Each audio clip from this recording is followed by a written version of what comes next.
Welcome to 24 Hours Nothing But Net. My friend Mary Beth and my man Alan. What's up, Alan? Stop. Hey, are you in school today? Or are you skipping? No, I'm going to go after this. You're going to school after Going this? to school after this. Yeah, your mom's Tell Miss Debbie cool. what you have this afternoon that you can't miss. I have ice cream party. He has an ice cream party. What's your favorite flavor? Dark frosted and cookies and cream. Cookies and cream and dark raspberry chip. Man, that is a good mixture. Do you mix them up or do you eat them one at a time? I miss them. Alan, I miss give me them all. give me some Louisville love. Let me see the L's up. Get the L's up. So wear your Yeah, shirt you're baby. wearing. He's repping Patrick today. You got Patrick on? I Right see there. him. I love it. There's my man, Patrick. Yeah, Who's your favorite Louisville Cardinal? Chucky at phone away Smith. Chucky is my favorite player too. Did you get your picture with Chucky this year? No. No. Oh man, we should have got a picture with Chucky. Yeah. I was saying, Chucky, come on, come here. So I saw you at the ACC tournament. What were you doing at the ACC tournament, Alan? Oh, Jesse is the UWU mascot. You were at midcourt during the tournament dancing with the mascot. Yeah. Can you show me a few moves right now? Come on.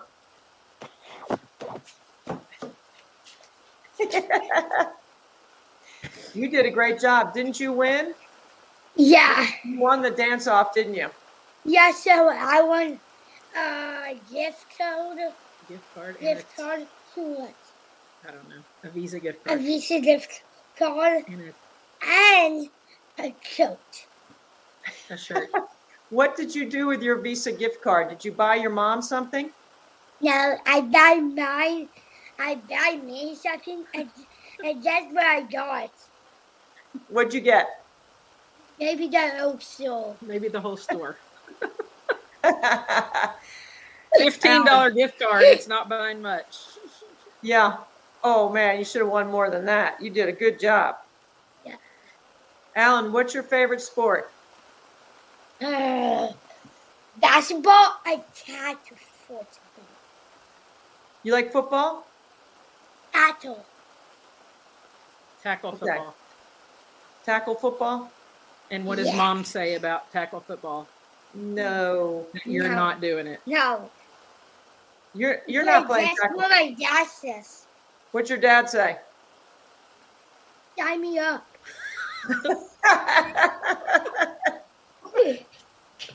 And I give it. You like wearing the shoulder pads and the helmet? Oh yeah. Do you practice tackling your mom? Oh yeah. Stop. She's pretty tough.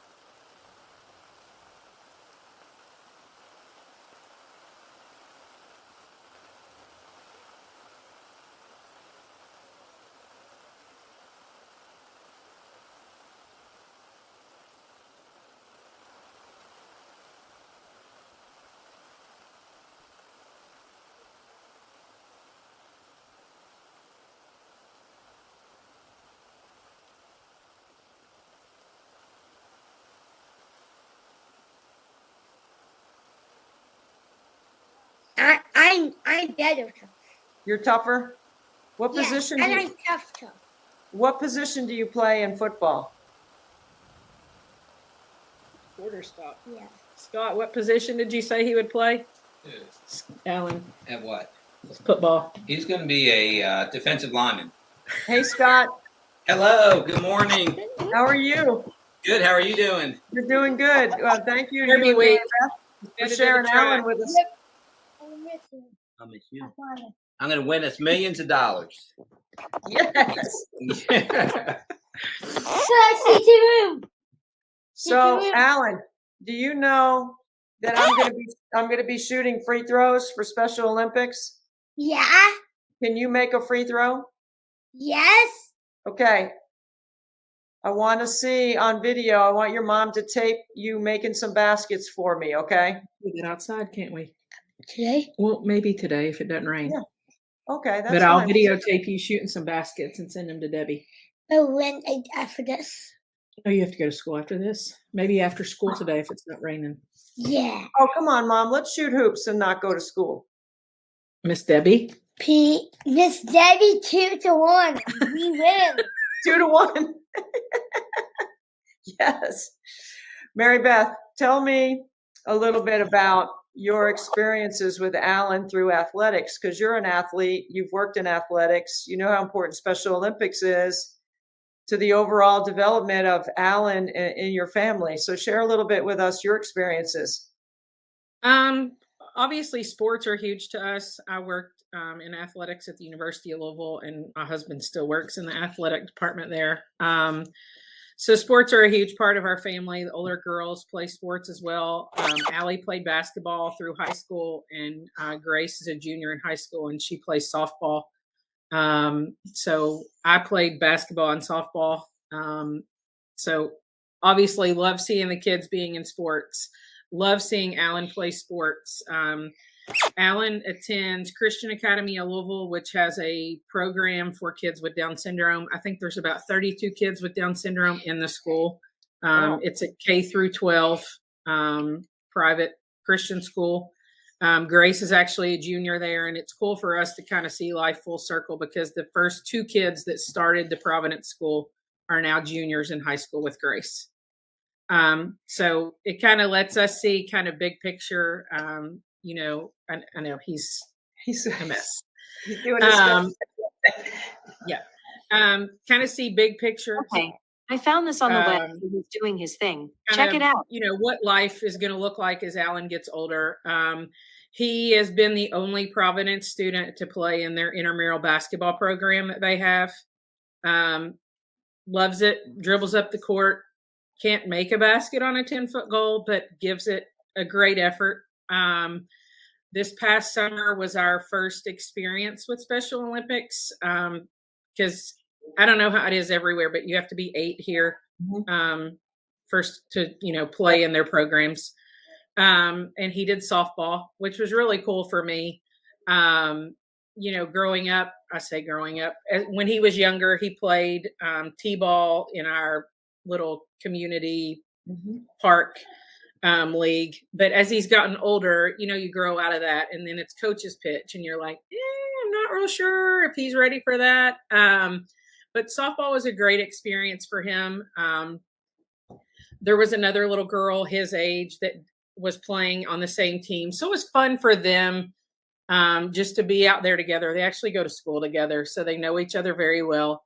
And just to be included, you know, like I think a hard part for us has been finding what's right for Alan. You know, I don't want to say throw him in, but we don't want to put him in the regular leagues because it's a little harder for him to keep up. You want him to succeed. But we want him to be able to do the same stuff everybody else is doing. And he wants to. With that, he wants to do all those things. Absolutely. Yeah. I want to be on a team, but my mom doesn't think I might go wrong. That is not true at all. So his Cal school team started at Mid-America. They have the basketball leagues here, and they put a team in. Well, come to find out, it was all like AAU teams. So the scores have been like 46-3. I mean, they've gotten it handed to them. But hey, he goes out there and holds his own. You know, he may not be able to make baskets, but he'll play defense. He'll run up and down the court.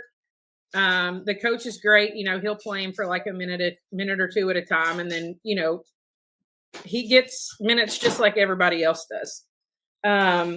So that's been fun. But I'm looking forward to, as he's getting older, being more involved in Special Olympics and what they offer. You know, I know softball, basketball, he probably tackle football. You're not going to win that one, Mary Beth. Tackle football, I think it's 3-1. Scott, your dad, Alan, and me against your mom. 3-1. Dad says sign me up, right? Sign me up. Yeah, because when I want to play tackle football, every day when I say I want to play Talk to Debbie. tackle football, if me and my dad, but I want to be on a team because I'm a good tackle and I'm a good doing running to touchdown and make it a thing. Do you like to tackle the quarterback? Oh yes. Yeah. What about the wide receivers? Yes. Do you like to block on the line? No. You don't like to block? You just like to He tackle? likes to pretend he's doing down set hut and then just full arm take us down. He's strong. Maybe you can show me some video of that later. Oh yeah, let me see those pipes. Looking good, dude. Oh yeah, I love it. Alan, what number do you wear in basketball? What number do you wear basketball? Basketball. When I was 14 at Cal, In school, his number's 14, but what's your number for basketball? number for basketball is actually 14. Okay. And what Who about else wore football? number 13? Who wore number 13 when they played basketball? I don't know. Your mother? Are you wearing your mom's number? Yeah. Patrick wore my number at Louisville. What? 12. Yes. 13 was mama's number, wasn't it? No, you made it up. I did make it up. No. Is your mom lying? Yeah. She's not making And tell it up. Miss Debbie, what number does Grace wear in softball and why? 21 because she has Down syndrome. No, you have Down syndrome, No, but I have Grace Down wears syndrome. number 21 21. because there's 3 siblings. She's siblings. And? Jace and Yai was the most annoying person in our family, Jace Norton. The most important person in your family is Grace Norton. He said annoying. The most annoying. Alan, you crack me up. I love hanging out with you. I've known your mom for a long time. Mary Beth, you and Yeah, a lot of time. I connected through hoops a long time ago. And for when you learned about you knew about Frankie before you had Alan. Yes. So tell us a little bit about how our connection and how Frankie and Alan are very similar in personalities, actually. Very similar. Yeah. So, I mean, it's kind of crazy how life happens. When Scott and I started dating, I was the director of ops for women's basketball at U of L. Allie and Grace were 5 and 3. And it was kind of one of those things like, this isn't what I want life to look like being on the road all the time.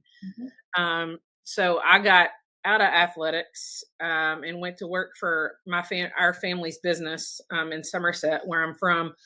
But, looking back now, 10 years ago when I was pregnant with Alan and found out, he had a heart defect, he had Down syndrome, all these things, it was kind of,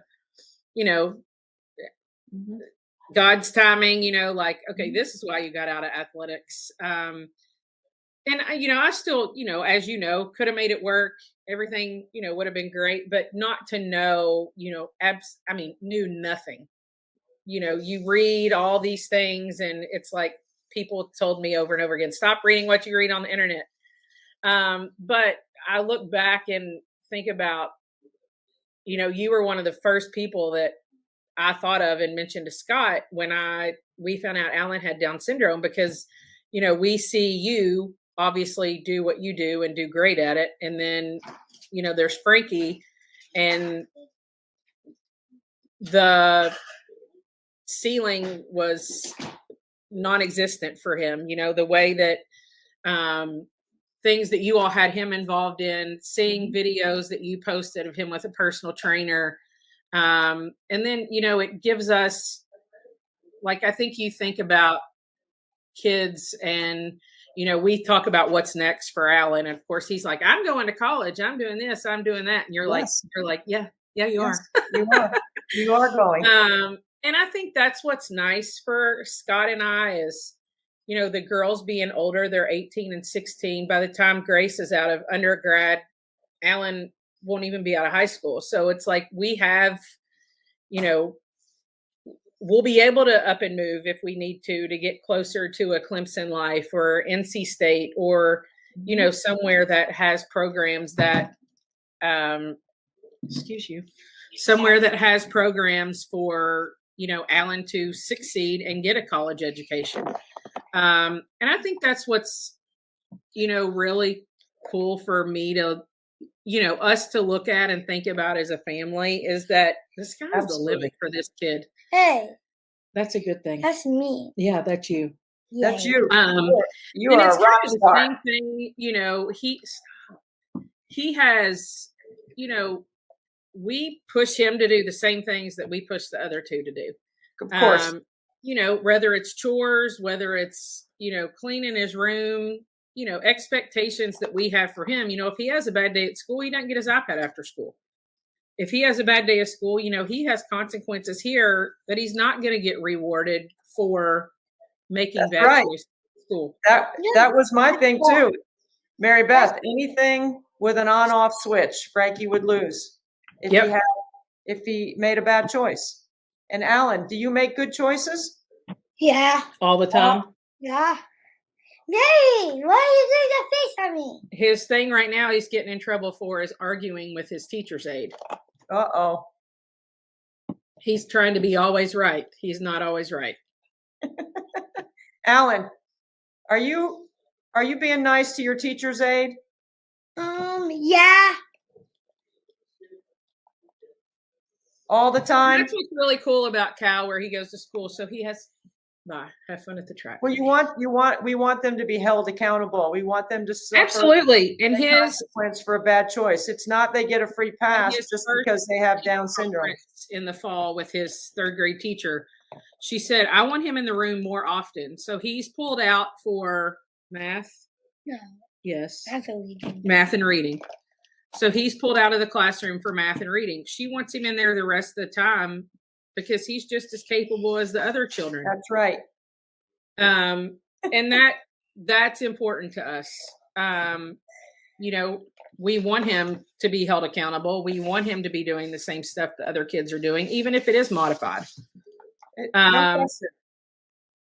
So, and that's, you and I've talked a little bit about this. During COVID, I started my own nonprofit. Mhm. We have a golf scramble every fall, All In for Alan, and raise about $20,000 a year in our golf scrambles that we're able to turn around and give back to programs, whether it's Down Syndrome of Louisville, Cal, Special Olympics, that, benefit Alan Yes. and, other children with, disabilities. So it's been fun. We're hoping to do more with it. Obviously, I would love to do 24 hours here in Kentucky. We're going to get to that. I couldn't shoot for 24 hours. You don't have to. Got it the other night, and Allie was like, "Could you do that?" And I was like, "I could maybe do an hour." But I also had to make sure they realized, like, you train for this. Like, Yes. this isn't something you just go out and shoot for 24 hours.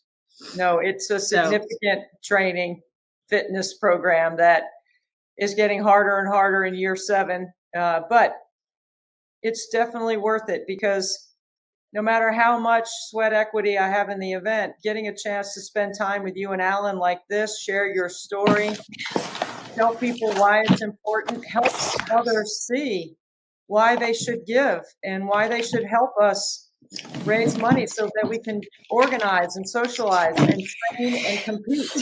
Those Absolutely. are the things that Alan wants to do. You're listening to him talk to us about tackle football. Like, is that a reality or not right now? I don't, he thinks so. He's like, sign me up.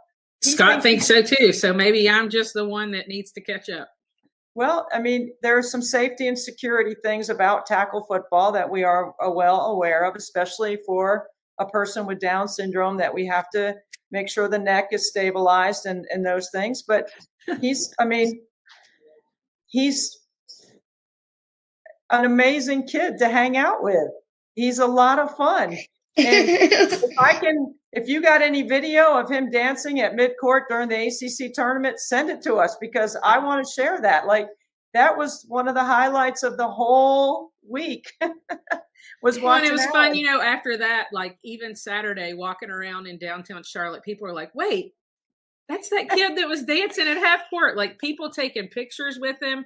And it just, like, he truly brings a smile To us. to people's faces. And it's even during the game. I think it was the first night, Thursday night. No, Mom. Stop. I'm talking. Mom. Don't interrupt. That's your chapel lesson for this week, is it not? Don't interrupt.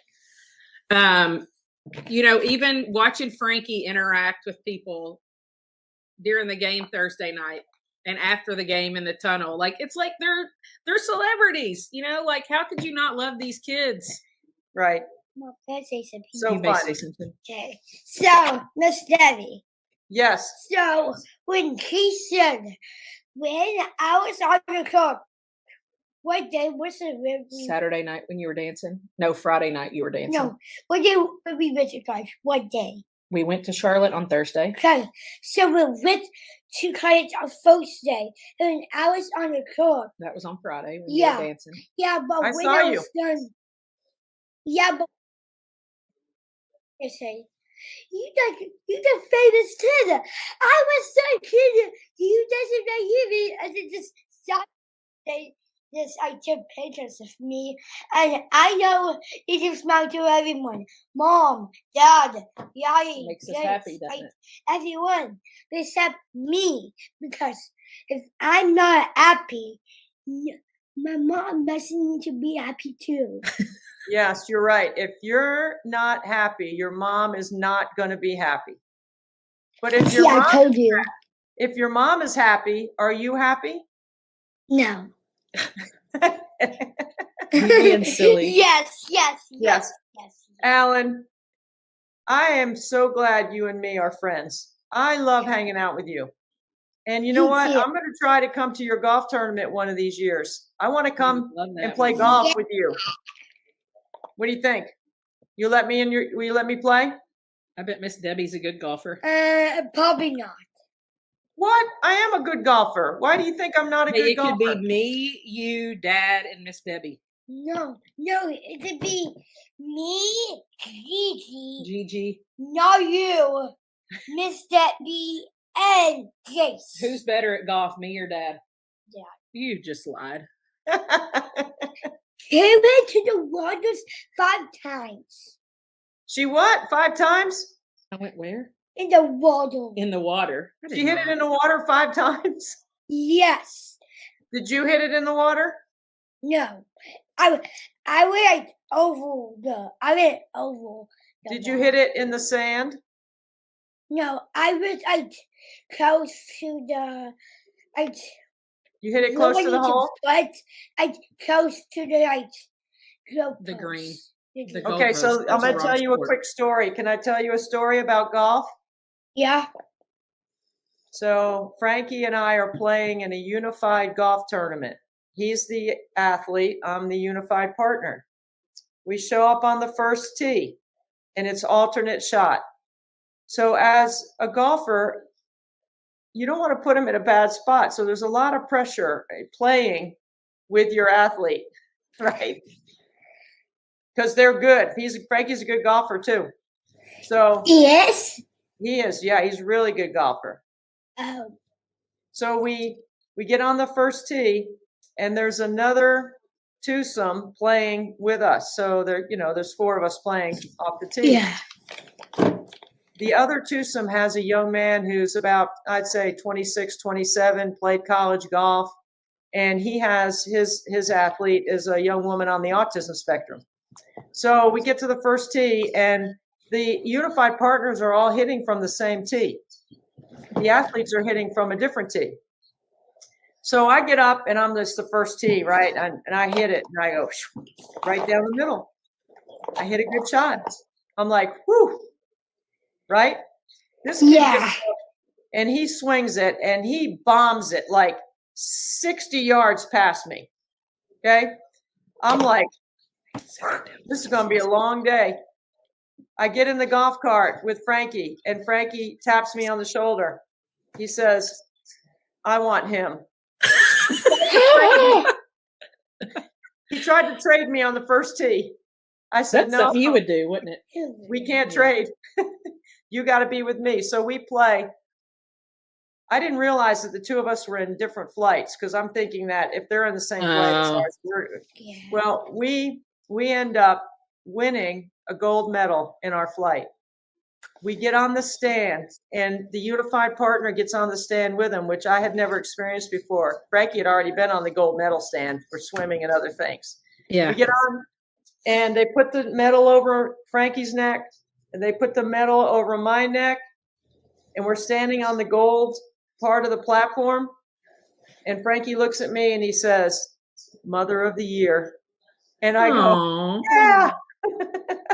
how awesome. That's my saying all the time. I want your mom to win an award this year called Mother of the Year. Do you think she can win it? No. You what? You don't think I would be Mother of the Year? No, I will be sorry for you. Yeah, you would be Son of the Year. Alan, you It's are the always best. a competition. Doesn't matter if it's this, a game of Uno. We're a competitor over here. I'm a competitor. That's a good thing. It's a good word. Yeah. Thank you both for spending time with us on 24 Hours Nothing But Net. We're You're going to work welcome. on golf. We're going to work on 24 hours in Kentucky. We're going to get that done. I'm in the Nate 24 hours. If he doesn't make it, cost this a fool. Consequence of my own. Yeah. Thanks. And that's what it's gonna be. What? What's You have to go on an airplane, and when you have to like fly off on an airplane, and I have to float water balloons at you're you. gonna throw water balloons at me out of an airplane No, while you go down. while I go down? What? That's- Does she have a parachute? No. That's Alan, why I want to do that. I mean, anybody watching this, I don't know how you cannot be entertained and want to get involved in Special Olympics. This guy right here is a ton of fun. Mary Beth, you're an awesome family. And I'm so glad that our paths got reunited again this year through Louisville Athletics. So thank you so much for taking time. And Alan, I'm so sorry you had to miss some school to do this. Excuse you. Say thank you, Miss Debbie. Name is Debbie. All right, I'll Thank see you you. soon, Thank okay? you. Bye. Hey, how about this? While we're doing the Zoom, we have Diane Richardson, the head coach at Temple, who's backstage, who's now with us because Mary Beth and Alan are so entertaining that it's just irresistible to be able to not spend some time with them. I mean, like, come on, this is amazing, right, Diane? How are you? Absolutely. Sorry, Mary Beth, you hit the ball in the water 5 times. Alan, Oh, Coach Diane coaches basketball at Temple. Do you know where Temple is? Yeah. you do not. Where is it? You don't know? You got to tell the truth, Alan. You got to tell the truth. See, you hear Miss Debbie? You got to tell the truth. I know I tell you, if my mom knows. You're going to tell us a secret? Wait. You're going to tell me a secret? Uh-oh. Can Miss Diane hear it? No. Yeah, yes, you can. What Yeah, if I just close my ears like this? Yeah.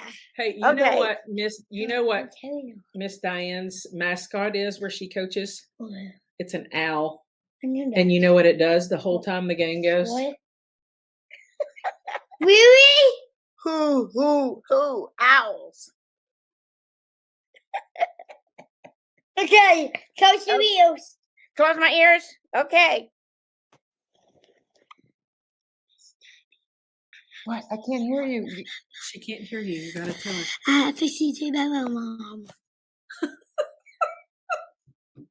What? I didn't hear what he said. Fine. Open your ears. Okay, you can Said he open had a your ears. secret Miss about his Diane. mom, but then he said, "Never mind. Open your ears." Oh, okay. Okay. Nice it is about my mom. Every day and every night. Mrs. mad at me. She's so moody and she's so crazy. I'm cranky and moody. Well, do you make her cranky and moody? No, Well, how come she gets cranky? I don't know. Do you listen Yeah, but from my dad. to your dad? Yeah. Oh, so Coach Diane, what would happen to your players if they didn't listen to the boss? Ooh, I think they might have to run or something. Ooh, What? they might have to run Yeah. Oh, wow. when they get in Yeah. trouble because they don't listen to coach. How Okay. important is listening? Very important. That's probably the most important thing is listening. And what's mom say to you every morning before you go to school? Turn on what? Hold on. I don't know. Show them. What do I say? Turn on my pain. Well, that too. But turn on what else? Your what? Yes. Ears. You are so silly. You know the answer. Yeah, we Hey, have to tell turn on Coach our ears. Richardson, who's your favorite basketball coach? Sit down. Who's your favorite basketball coach? There's two. Who are they? So Pat Kelsey Pat Kelsey, and Coach Baum. Coach Oh, Rom. are Oh, those Coach your Rom? coaches? You said Coach Brom? Coach Walls used to be on that list. What happened to him? So he got fired because when he won, he wanted to go. He made the money to, and he got off on the team. Did he get a technical foul and he got fired? Is that what happened? Yeah. And so he's number 3? Is he your third favorite now? No. PK took the lead, didn't he? Nice. He's ninth. Oh, Nice. Oh, Is Coach what happens Richardson when number you get a 3? technical foul, you just move He's number right one. on down. Number 1. Coach Richardson, you're number 1. Oh, yay! Number two. Debbie's Huh? number 2. You number three. B Max number 3. You All right. number two. I'm number 10. Wow. You're He's behind so Walt. gross. Hey, Coach Oh. Richardson coaches in Philadelphia. What? Maybe sometime we can go visit there. Yes. I Mommy's would been love there that. for a game. Man, Yeah, you we should played bring that there. up. We played at Temple. I don't know if I was a G. I think that might have been the year I was a G. Jeff's first year at U of L when I was a GA. But I remember playing there one year. I don't know with here at Yeah. EKU. Probably. Alan, do you have any basketball questions that you want to ask Coach Diane? Yes. Okay, go ahead. She's really smart. She knows Yeah. all the answers. I hope I Okay. can answer it. Okay. Is Okay. my mom a good basketball player? I'm sure your- she is. Oh, Yes. what's this for? Yes. Show Miss Diane your shooting form. Show her. Let me see. Wait. Oh, jump This shot. hand's here and this hand's here. And then what do you do? Jump shot. Look at Boom. that. I tell you what, Yeah. Ellen, if you Yeah. come to Philadelphia, I'm going to let you dance on my halftime at my game, too. Boom. You Yep. just be embarrassed. I won't be embarrassed. Yes, I you love will. it. No, you don't. Alan, show Coach Diane some of your moves. Here, you can even stand up. I'll pull the Yeah, computer she back. didn't I'm Absolutely. Show us your nervous. moves. Why are you nervous? Because Let it's me week see. two. Okay, Come on. show him. Go ahead. Oh yeah. Oh, oh, oh, man. Yes. Yes. Oh, yeah. You Oh, got a you can jump shot definitely in. dance on my halftime. Yes. Oh, yeah. Oh, yeah. And What that's other- how you win it. You want to ask Coach Diane another basketball question? Yeah. Okay. It's my mom. A good 3-pointer maker.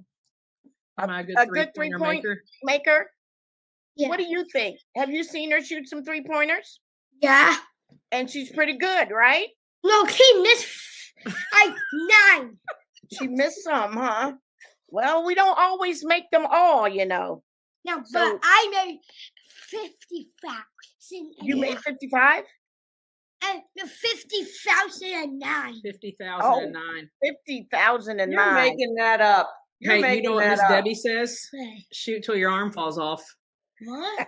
That's me, sis. Yeah, it does make sense. That's what I mean.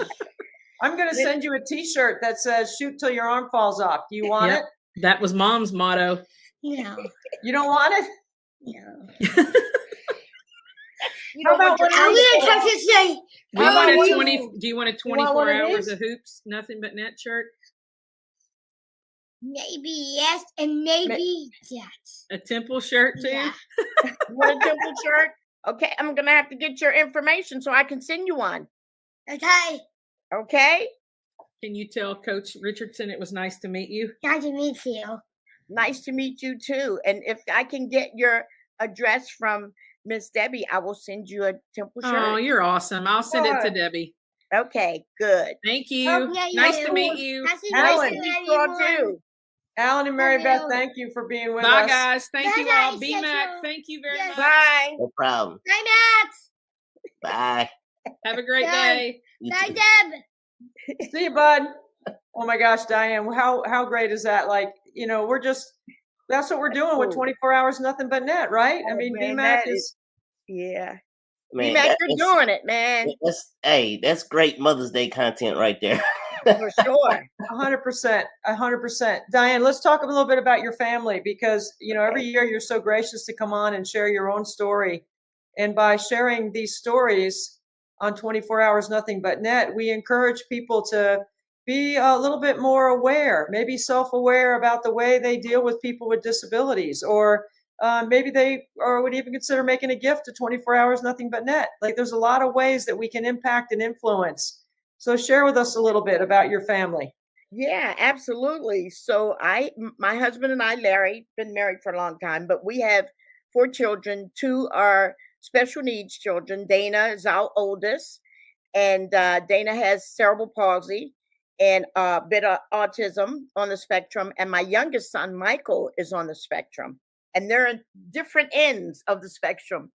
And the thing that really helped us, Dana's 40 right now, so she was diagnosed a long time ago, and things have really, really changed with exposure and people understanding more. And so back 40 years ago, it was kind of, people just weren't aware. And, you got the stares and all of that, people staring. But one of the things that really opened her up, Dana up, they said that she would never walk or talk or even understand what we said to her. And, of course, through prayer, we just kept her. They said, put her away in a home. And we decided to keep her and love her and give her all the love and care we could. And Dana now, they said she would never walk. She took her first steps at 7.5. And she ran in the Special Olympics at 12.5. And I got a silver medal, which she cherishes, her first. But that was really eye-opening for us and for her to see so many athletes that were really trying and doing really well in what they did. And it was a chance for our family to become involved with others.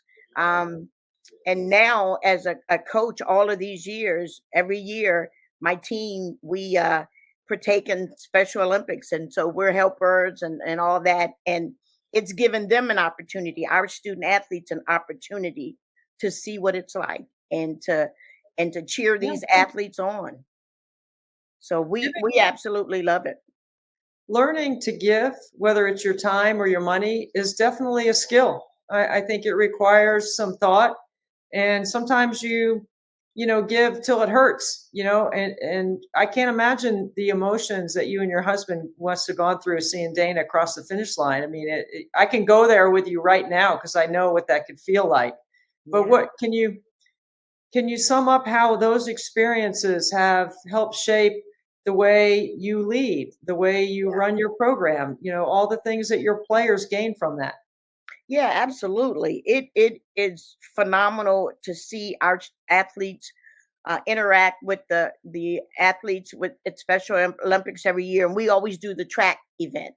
And to see the looks on their faces and the love that they have for these athletes, and it carries them through in life, and they learn to be compassionate, and they learn to understand and to help. And every year, my team, we have an autism awareness game, and we all support, and we bring in the athletes on the court, and they dance with us and all of that too. But just the awareness and knowing how special it is to these kids, it's helpful that we can, contribute, as volunteers, but also with our dollars, because it is a big undertaking.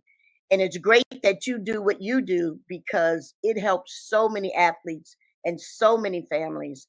And I know it's a joy every year for us. It was a joy watching Dana and going and cheering and yelling and screaming like the crazy parents, let's go, let's go. And, and for our athletes too, who are really get into it, like we really get into it. There's lots of hugs, but it's a great experience for us as a family. And it's a great experience for our student athletes. And then for the community in Philadelphia when we have our autism awareness games.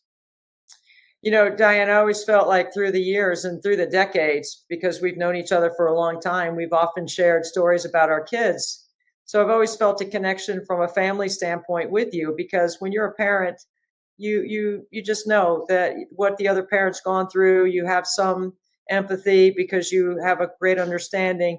But then it went to a whole new level when my sisters got involved. And now we're all one big family now. You can't shake them. I mean, you're stuck with them. They talk about you when we're together, like, yeah, we're going to get to Philly to a game. I'm going to make sure they go to your autism awareness game. Yeah, I love that. So, this in Tampa, I saw them in the restaurant for breakfast. And so we hung out a little bit then too. So I love them. I love them. They're a joy. Yeah, they love you. They just think that they own the Final Four now, because they go down there and they just work their way into parties. They work their way into conversation. And I think you met them in an elevator. Is that right? Yes. I don't even know how to explain it, except for you just have to experience it. Well, what my sisters are like, they're amazing. They are amazing. They're always happy. Always happy. We've got a great family, and you have added to that for sure. We feel part of your family as well. So 24 hours, nothing but net. We're in year 7. We've crossed over 1 million. You know what Special Olympics has meant to your family, and all we're trying to do is help other families like ours, right? So yes, if we could encourage somebody out there to consider making a difference, whether they get involved financially or with their time, what would be something that you would share with them from your experiences to encourage somebody else? Yeah, it definitely, it is life-changing, Debbie, for everybody that's listening and watching. It is life-changing for our athletes, and it's important. It's a big part of their lives. I tell you, Dana has all of her medals from all the years, and sometimes she likes to wear them all at once. But she cherishes those, and just to see the joy just in her and the athletes and the parents, and just they feel like they belong. And it's a great feeling for families, but I tell you, it's an awesome feeling for the athletes. And if you can help in any way, whether it's a big undertaking, believe me, and so the dollars help. So if you can donate, please do. Debbie does a great job, an awesome job in doing this and understanding how important it is. And she shoots till her arm falls off. So if she can do that, surely we can donate and help with Special Olympics and help all the many families across this United States. While you're talking, I'm thinking of my coach, Kay Yao, and I know you knew her well, and she would often Dana wearing the symbol of a reward around her neck is an award for everyone. It's an award around her neck. It's a reward for everybody that has had ever a chance to experience what we've had a chance to experience. And all we're trying to do is help others have the same. Diane, thank you for leading from the front and leading by example. with all the young women that come into your program and into your family for helping us with Special Olympics. So thank you for that. Yes, absolutely. And Debbie, keep shooting. Keep shooting. I'm going to keep shooting. You know, there's no defense going on. It's all O, baby. I'm going to keep shooting. What do we tell them? It's free, right? A free throw. You should make that. There's no defense. But Absolutely. you do that, and you do that well. And I appreciate all that you do. And again, I love sharing stories with you. And you just do so much for so many people. And I wish you well. I should have worn my 24 hours, my shirts, because I got one of everything. And I wear them proud, and I wear them to practice sometimes too. So. Oh, awesome. Thank you for doing that. If you ever wear them to practice and you could take a photo, send it to us. We'd love to have it and help Absolutely. advance our cause, because you have done a lot to help us, Diane. So thank you so much. Thank and you so much. Good luck with the rest of the spring. Thank you, and good luck. Thanks. Shoot, your arm falls off. That means more money. Come on, people. Bring the money in. Come on. Appreciate you, Debbie. Thanks so much. Welcome to 24 Hours Nothing But Net live stream. We are pleased to be joined with my new friend, Dreana Grunau. Dre, Hey, guys. thank you. So great to be with you. Thank you so much. Now, I love our story about how we became friends, because you are in the first class of students at Elevate at NC State. How'd your Yes. first semester go? Really good, actually. I actually done my first exam today. Final exams for your first semester. I mean, Yeah. you are part of the way through your college degree at Elevate. Yes. Mm-hmm. Tell everybody how you describe Elevate to people. It's for a program for kids who has Down syndrome or autism. Right. And they go to college. Yes. So I'm looking forward to you meeting my son, Frankie, because Frankie is a graduate of the Clemson Life program, and LIFE is an acronym, which means learning is for everyone. And that's what NC State has done. They've created a program where you could be a college student. So tell me how your final exam went today. Did you ace it? Yes. What was the final exam on? For communication. Okay. Like, what were some of the questions that you remember from the final exam? Like they do so it's like each chapter. So today's like chapter 1 through chapter 13. So they do different questions. Because each chapter is like a questions for the test that I taken. So one of them is like a video. One of them is like it's to put questions for multiple choices. So it's like that. I love it. So I'm sure you did ace it. I know how smart you are. So I know you did a good job on it. I can tell you that I am so happy to see your smiling face. It makes me it makes my heart sing, knowing that you have a chance to go to college and have a full college experience like other students. When you think about your chance to go to NC State, how does that make you feel? Feel happy. Yeah, and tell me why you're so happy. Because my dream is this is my dream to be NC State. That's your dream. You grew up in the Raleigh area, correct? So you've been an NC Yeah. State fan. Yeah. Dre, what are some of your dreams and goals? My goal is to live in a dorm by myself, so like independent things around that place. So yeah. What are some of the independent things that you've been able to do in your first semester? So I actually did my first time of learning how to get in the bus with my group of Elevate program students. So I actually, when I was at work from my job, I actually went to the bus by myself and go to the Title Student Union by myself with a bus. That's amazing. Tell me what that experience was like. How did you feel? I feel like amazing. I did by myself without anyone, just me there. See, I know your mom and dad are smiling because I'm smiling thinking about you getting on a bus by yourself. I know I've met your mom, so I know because I felt the same way when my son was at Clemson. How is he going to do all these things by himself? He's always had me. What does it feel like to be able to do some things without your mom and dad? It's different because I have to like the time go to bed or when you have, like do your lunch, dinner, breakfast, like where is the place that I would go and hanging with friends, of course, what time I'd be at my place, what time. Yeah, so those are my parents test me what to do. Yeah. So you have gained a lot of independence in just a short time.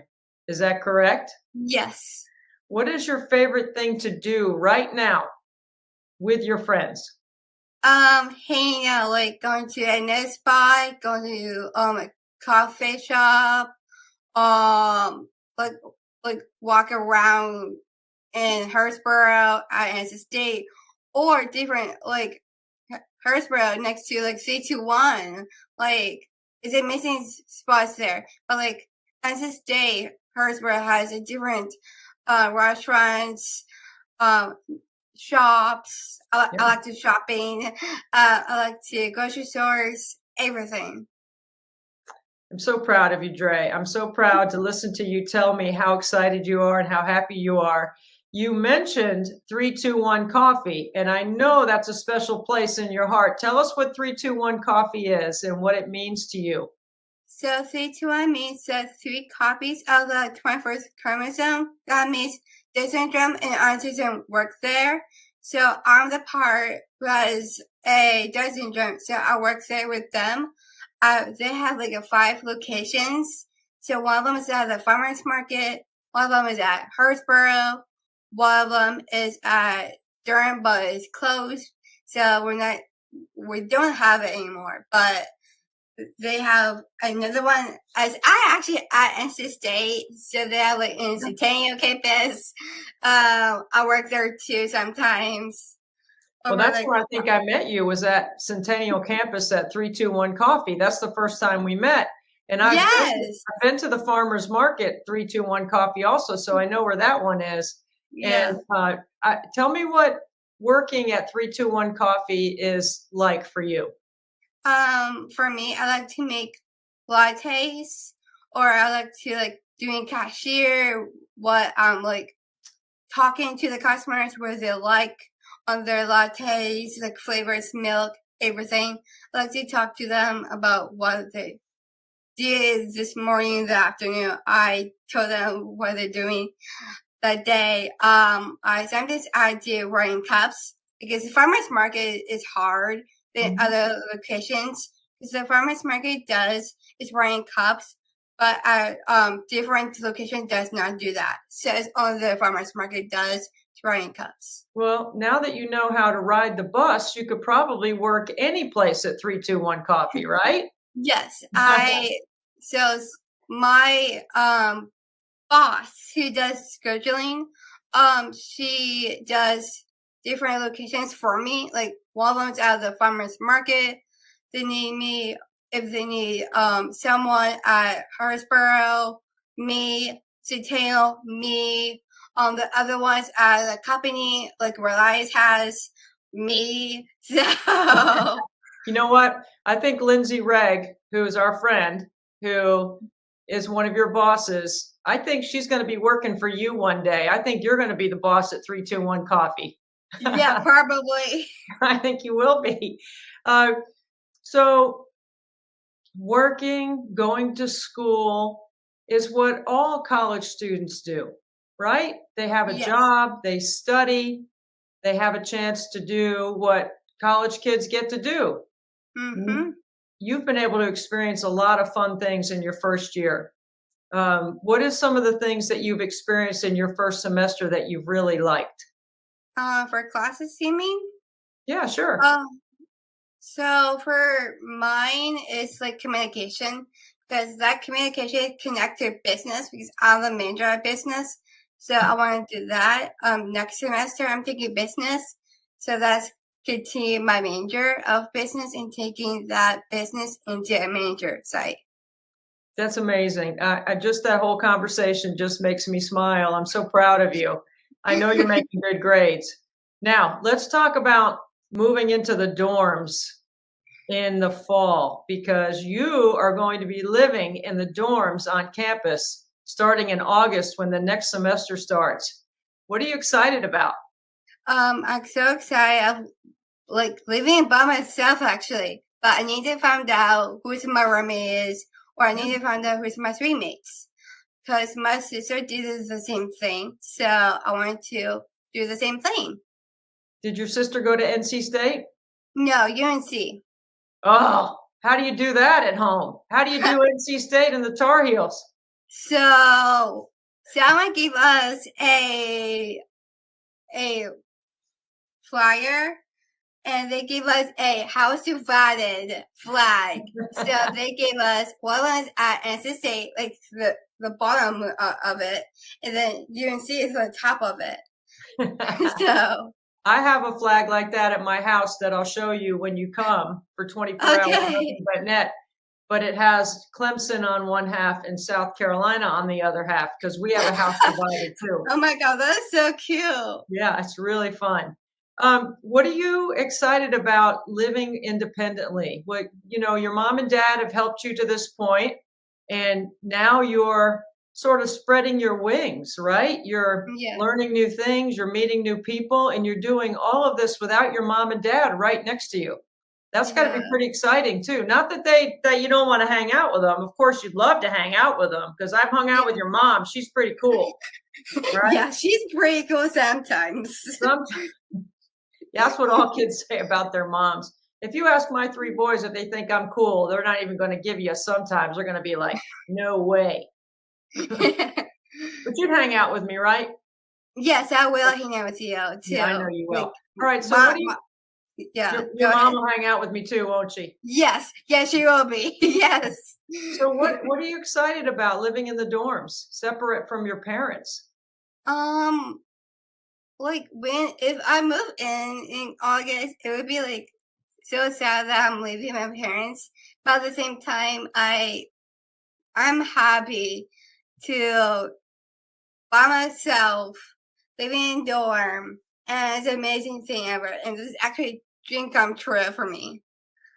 I know it is. And it's a dream come true for me too, to watch you have this experience, especially watching you have this experience with your mom and dad. Okay, so you got school, you got work, and then you have social life. And in college, social life is much different when you live on campus than when you live at home, isn't it? Yes. We're going to find out, aren't we? Yes. What are you looking forward to about social life? Watching games like basketball, football, like every sport that I watch with my dad, I watch them, and I want to be in person to watch at NC State. Like basketball, I went to with my grandparents, and I watched the women's. I went to the softball.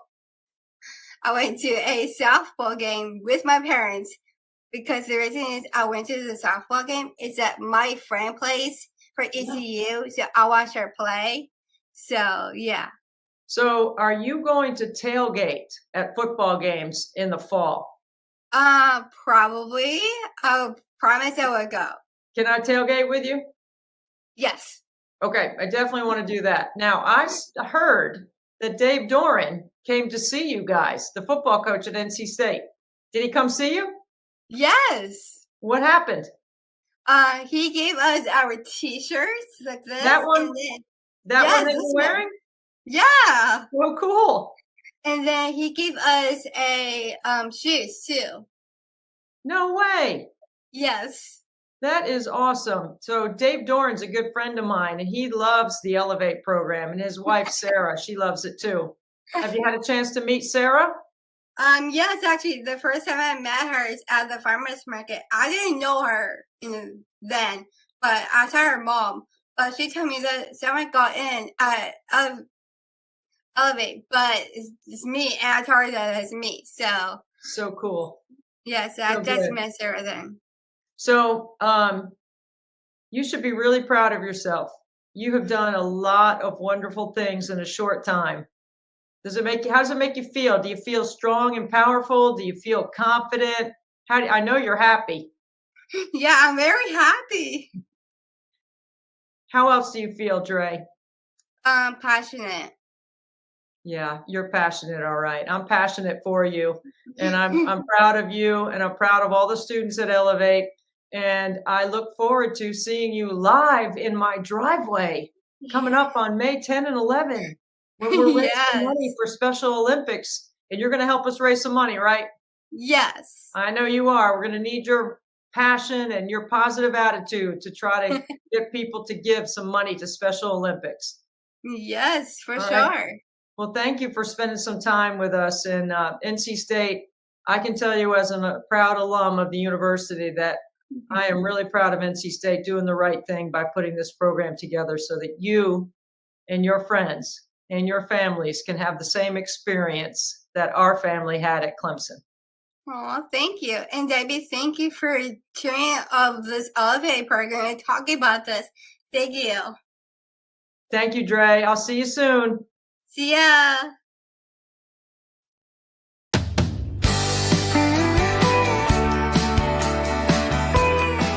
It's really fun for me to be, supporting Special Olympics and free throws every hour for 24 straight hours from her driveway. And the joy of finishing that race or finishing whatever activity it is. Have you do this challenge again and raise this money for Special Olympics? That has been as a result of Debbie Antonelli. So we are here to support her in every way that we can. Clemson Life is learning is for everyone. If I could hit 1 or 2 free throws out of 10, I'd be happy, not to mention 100 an hour. That's exactly why we're trying to raise money for Special Olympics. Special Olympics gives a sense of belonging. And push-ups and free throws and And literally, I'm surprised your arms didn't fall off. I think we're supposed to give. I think we're supposed to help. And I always have a passion for everyone who participates in the Special Olympics. Oh, yes, we can. Why were you trying to teach Frankie defense? We don't talk about defense around here. A penny for 2,400 free throws is $24 for Special Olympics. I can do that. If I cannot win, let me. And so that's why it's important that you believe in these young athletes. Playing pig. Okay, she got it. Okay. It's life's experiences. It's who you are. And hoops. There it is. And thank you for supporting the Special Olympics. I am not out there building a house. I am making my free throws. It was just, thank you guys so much for everything. Goals and again, I think just a lot of it is in your perspective. Where would I be at? Where would I be competing at if it wasn't these people that work hard to make this happen? So I think that's something I've kind of learned over my career, not always needing to make the home run pass or the hero shot. Rallying together to try to make a difference for those that really need it, and the Special Olympic community really needs help. Really fun for me to be, supporting Special Olympics. And I want to not only complete the task, but I want to do it at a high level, because the better that I can shoot it, the more attention it brings to Special Olympics. I agree with you. I mean, we talk all about D, but people want to see it go through the net. They want to see, and that's what you are all about. And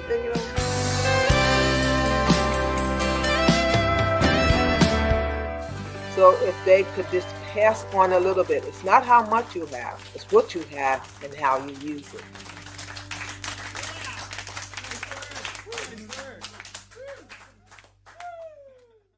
I mean, I have one favorite football coach in the entire world, and here he is right here, Dave Doran at NC State. He's my coach. He could be your coach, but Coach, I'm so blessed that you would take the time to do this with us. So thank you. And I wish Sarah, I should have thought about asking Sarah to come with us because she's as equally as important of your success as anyone else around. Thank you for being with us. Oh, thanks for having me, and thanks for your kind words. And Sarah's busy today. She's working in the community, so she would have bowed out, but I'm sure she would have gracefully declined. She does not like being on things like this, so it's not her bag. Well, I can't tell you how welcome I feel every time I'm at practice, at a game, standing on the sidelines, always trying to get a quick glimpse at, like, hey, just so you see, I'm here. I'm here. I love that you give me full access. I've even sat in team meetings. I learned so much about organizational leadership from you, just watching how you operate. It's really fascinating. How do you do it? Well, being a coach is being a teacher. And one of the things that I still love about this job is leading young people and organizing the staff, creating chemistry. And the challenge of creating chemistry these days is even harder. And so I like a good challenge. But, leading men is why I coach football. I love it. And being in the team meeting is, for a head coach, is like your meeting room, right? It's the only time you really get the guys. You don't have the position coach individual meetings that they get. So I look forward to that opportunity to get up and teach the game, teach life, to mentor, to teach accountability and values. And so, yeah, you're getting to see the insides of it. Yeah. And some days those are brighter meetings than other days, right? So football is an emotional sport, passionate sport. There's a lot of roller coaster rides emotionally through it. And, you try to be in there with them and ride it with them. I don't understand all the vernacular that comes with it, but I'm always trying to learn. But I'm fascinated by the communication through body language, right? The way you speak, how you approach different topics with your team, how they respond to you. I mean, it's an all-in experience. Like everybody's paying attention. It's really cool how you can galvanize all those guys for a common cause. You said there's some new challenges, right, with chemistry. How have you been able to adapt? Yeah, you learn by doing. I think the portal has become a resource for positional need on rosters, and some people use it more than others. I feel like there's some years we've really hit the jackpot in the portal. We've gotten the right guys that fit the needs, fit the culture of the team. Their DNA is the same as our DNA when it comes to work ethic and how we look at being on a team and being a good teammate. And then there's been times where we failed, and brought a guy in that just didn't fit. And it was a tough experience for both parties, And so I think how you recruit these guys and how much, legwork goes into it, how much you try to find out, how many is too many. In our case, I feel like we're still building our football team through high school players and developing them and allowing them to spend time here and grow up as young people. And, the longer you're at a place, the more that place means to you, in my opinion. And their blood is in the bricks, I say, when they're here for a while, it's their university, it's their school. And so I still believe in that as how we build our team. But with, the increased, loss of talent that you have at times, when players leave your team, you have to be able to replace it as well so that you're competitive. So it's been a learning process. For me, it's just about being open to change. You have to accept the fact that sports has changed. College sports has changed more in the last 5 years than in the last 50. And if you want to be successful, you have to be open to that. And you have to be willing to admit when you're wrong and, hey, we screwed this one up. Let's learn from it. Let's try to do it better the next time, and have a staff that, gets their ego out of it and wants what's best for the program when they're recruiting. And so, it's been a process, Debbie, and we're still learning. We're still trying to get better. This year, I feel like we've been a lot better than we were the year before because of, the success and the failure that we had in it.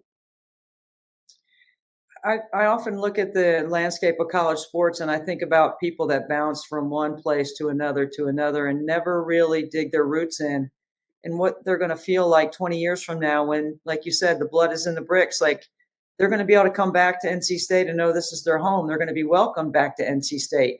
Anybody that played, that really dug in and competed. And I know from knowing you, if you work hard and you go to class and you're a good community citizen, then you're going to have success at NC State because you're going to prepare them for everything they need on and off the field. It seems like it's such a simple formula, but why is it so hard to sell today? I think greed. I think obviously in the business world, it's been present forever and since time began, and now it's made its way into the locker rooms of college sports. And so, people are always looking for the next thing, the next best thing, and that's human nature, I think. For me, there's been plenty of opportunities to leave here as a coach, and I just look at the value of not moving my family, the value of where I live, how well I fit in this town, how well I fit in at this university, and there's value in that. I think some people think of value as dollar signs, and don't get me wrong, that does matter. But there's also value that you can't buy, in quality of life, and your personal happiness and your wife's happiness, your son's happiness, your daughter's happiness, and so for us, we made those decisions, years ago when we had those opportunities, just, let's just stay put. Let's stay here and see what we can do, and try to make this our program, try to make it a legacy program for us and embed ourselves in the community, embed ourselves at the university and the educational side with the program we started and to, have a place that we can say we made a difference. That was our path. And we try to teach that, to these guys now. And that word value gets thrown around a lot now in recruiting through these agents. Hey, you're not valued enough. And they're talking about dollar signs when they say that. And it's easy when you're 53 to explain to them that money doesn't make you happy. And in some cases, it makes you pretty unhappy. The happiest I've been as a coach, oddly enough, is some of the jobs where I had the least amount of money. At Montana, I was making $12,000 a year my first year, and we went to the national championship and had so much fun, coaching that year. And I'm still close with those players. And so, the value I think about is, the value you have to the Creator, to your, to God, the value you have to your spouse, the value you have to your friends, your family, and obviously as coaches to our players and our community. And those are things that a bigger bank account doesn't get you. It doesn't. I've got a lot of friends, unfortunately, that, had failed marriages and, that maybe they don't have the friend group or the faith group because they're moving every 2 years, and so I think when you stick it around somewhere, you just, that investment that you have from a personal side creates a lot of happiness in your life. All you have to do is spend 10 minutes with you, Dave, to see all the things you just described about your faith and your family. It's all over you because it's who you are. It's transparent. And it's transparent in the meeting room or on the field. I see it when I watch you in different aspects of your job. You have a lot of responsibility. And I love that you start with your guys first, your family, but also your players. Those guys are lucky to be at NC State to play for you and to know that they have all the resource to be successful and that they have somebody who inherently will care about them long term, like your Montana guys. I mean, not all players can say that today. And I think that's a real miss for our future leaders, is to be around people that are going to make you better. Now, the tough love comes with it. There's no question about it. As parents, we know that. But I want to talk about making a difference with you, because I'm going to try not to get too emotional about this, because this fundraiser has united us as friends forever, because we share in our families some differences, but some similarities in the way with our three boys, your three boys, your son Jacob, our son Frankie, and how that has rallied our families around trying to make a difference for other families. So it's not about the amount of money, it's about the experience and opportunity that we are trying to help others have, like we've had. And Sarah is a big part, your wife, of One Pack Empowered, your $1.25 million donation to NC State to create that program. Let's talk about that a little bit before we jump into Elevate, because I want everyone to know what our roles together have been in creating this for NC State. Yeah, it's been a journey, being a part of Jacob's journey from his diagnosis, when he was young, to the IEP landscape of raising a young man, going to those meetings and hearing, people talk about what he can do, what he can't do, what we should do to, give him a chance in life. And the whole time, just, probably one of my biggest regrets is I was too trusting in the process that, hey, these are the educators, they're trained to do this.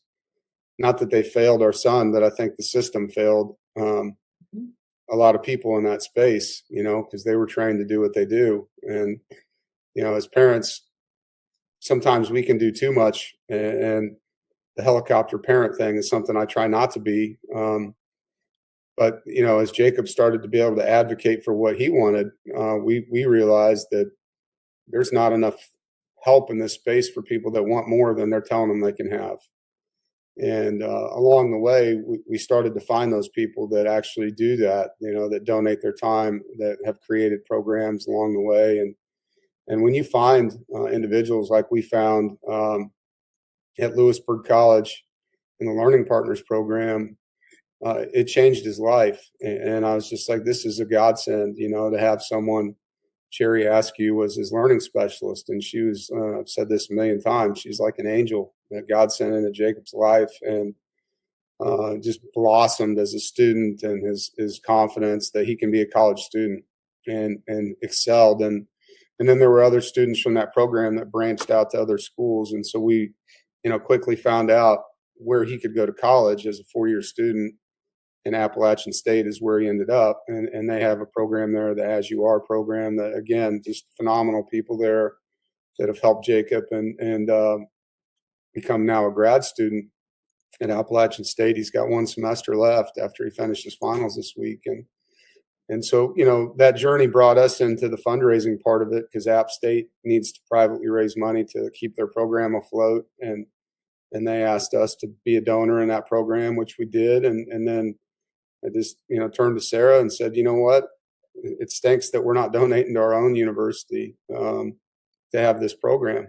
And I wonder why we don't. And it generated a conversation with Chancellor Woodson and myself about Jacob's journey and what I thought NC State should stand for in this space, and that we'd be willing to come alongside them and help, in whatever way needed, financially, time, putting our face on it, whatever he thought was best to launch a program to help students in this space like Jacob, if they wanted to go to NC State. And so he deserves a lot of credit. Chancellor Woodson did a phenomenal job of rallying a group that met with us about 6 months later with a plan, cost-effective plan, time, and how long it would take to launch it. And then we came up with the dollar figure that we felt like we could handle, and that would make this program work for 5 years, with the hope that it would then be a program they couldn't let go at NC State, and would either fund it themselves or find additional donors to keep it going. And we're now up to 42 students in the program, and it's gone from 15 to 30 to 42, and now there's a wait list, and it's really successful. I mean, the gentleman running it, Sidney Fletcher, is really good, and he's done a great job hiring staff. The support team around him at DASA has done a great job supporting him, and they have a tremendous space for the students to be there and study and get mentored and have a safe place where they can be advocated for and know that people are in their corner and that they can ask questions and get solutions. So it's been everything we hoped for and more. And obviously that's created this lane, for Elevate, which I know you were a big part of, Debbie, with Chancellor Woodson. Yes, I love sharing this part of the story, and I tell people this publicly because they should know how deeply you and Sarah care about NC State. When you and Sarah announced your gift to the university, because you and I had been talking about Elevate. Now, One Pack Empowered and Elevate are in a similar family, but they're totally different programs. One Pack Empowered is for students that need some executive coaching that might be high functioning on the autism spectrum, maybe diagnosed or undiagnosed, but just need some help with social skills or building resumes. I hope I'm describing that correctly, because Elevate is for students with intellectual disability that want a post-secondary educational college experience like what my son Frankie had at Clemson. Right. So all of our conversation everywhere I went on campus, and all the lanes on campus that I had never been in before and probably wasn't supposed to be in, I always brought your name forward because I said, Dave Doran is already doing half the things that NC State has in place that would make this program successful. And I'm dropping your name everywhere I can. After Hopefully that was well received. It was very well received because they knew that I was in, that you and I were, connected on this. We're going to make this happen. 15 minutes. It's the largest university in the state. It's also has the largest alumni network in the state. Yes. And what we found out in our research was there was already 500 plus students at NC State, either on the spectrum or that had learning needs, whether they were social or functioning.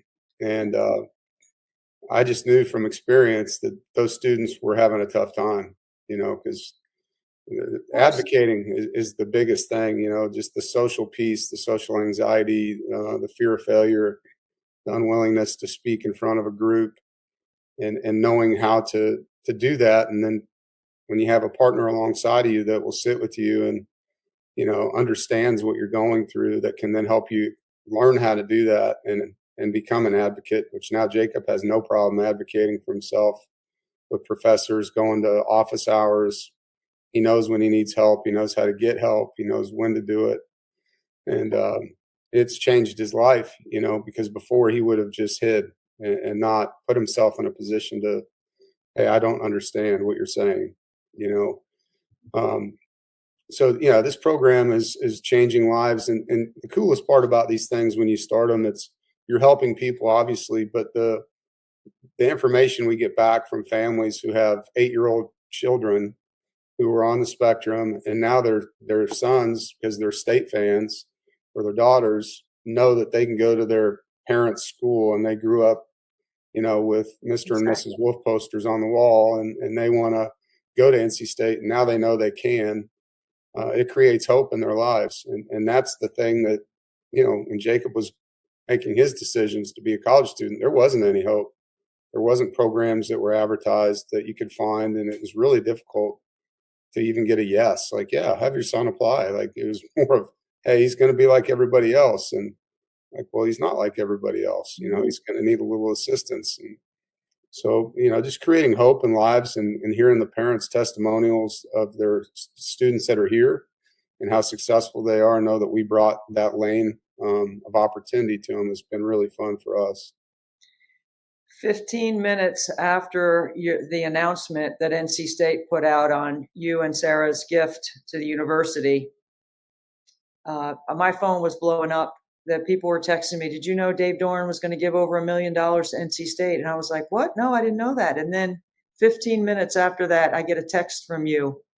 And it was, Debbie, doesn't change what you and I have talked about for Elevate. This is something Sarah and I wanted to do for families like ours. We're still all in on helping create a program for my son, a program like my son, for families like mine. Right. And I was like, what a first-class move. Because of all the conversations that we had, and then for you to think about me at the time that you're celebrating this incredible, impactful gift to the university, it's first class. It's like one of the first class things about Elevate that I like to share, because people need to know how invested you are in helping families. And, my pitch to Chancellor Woodson was pretty simple.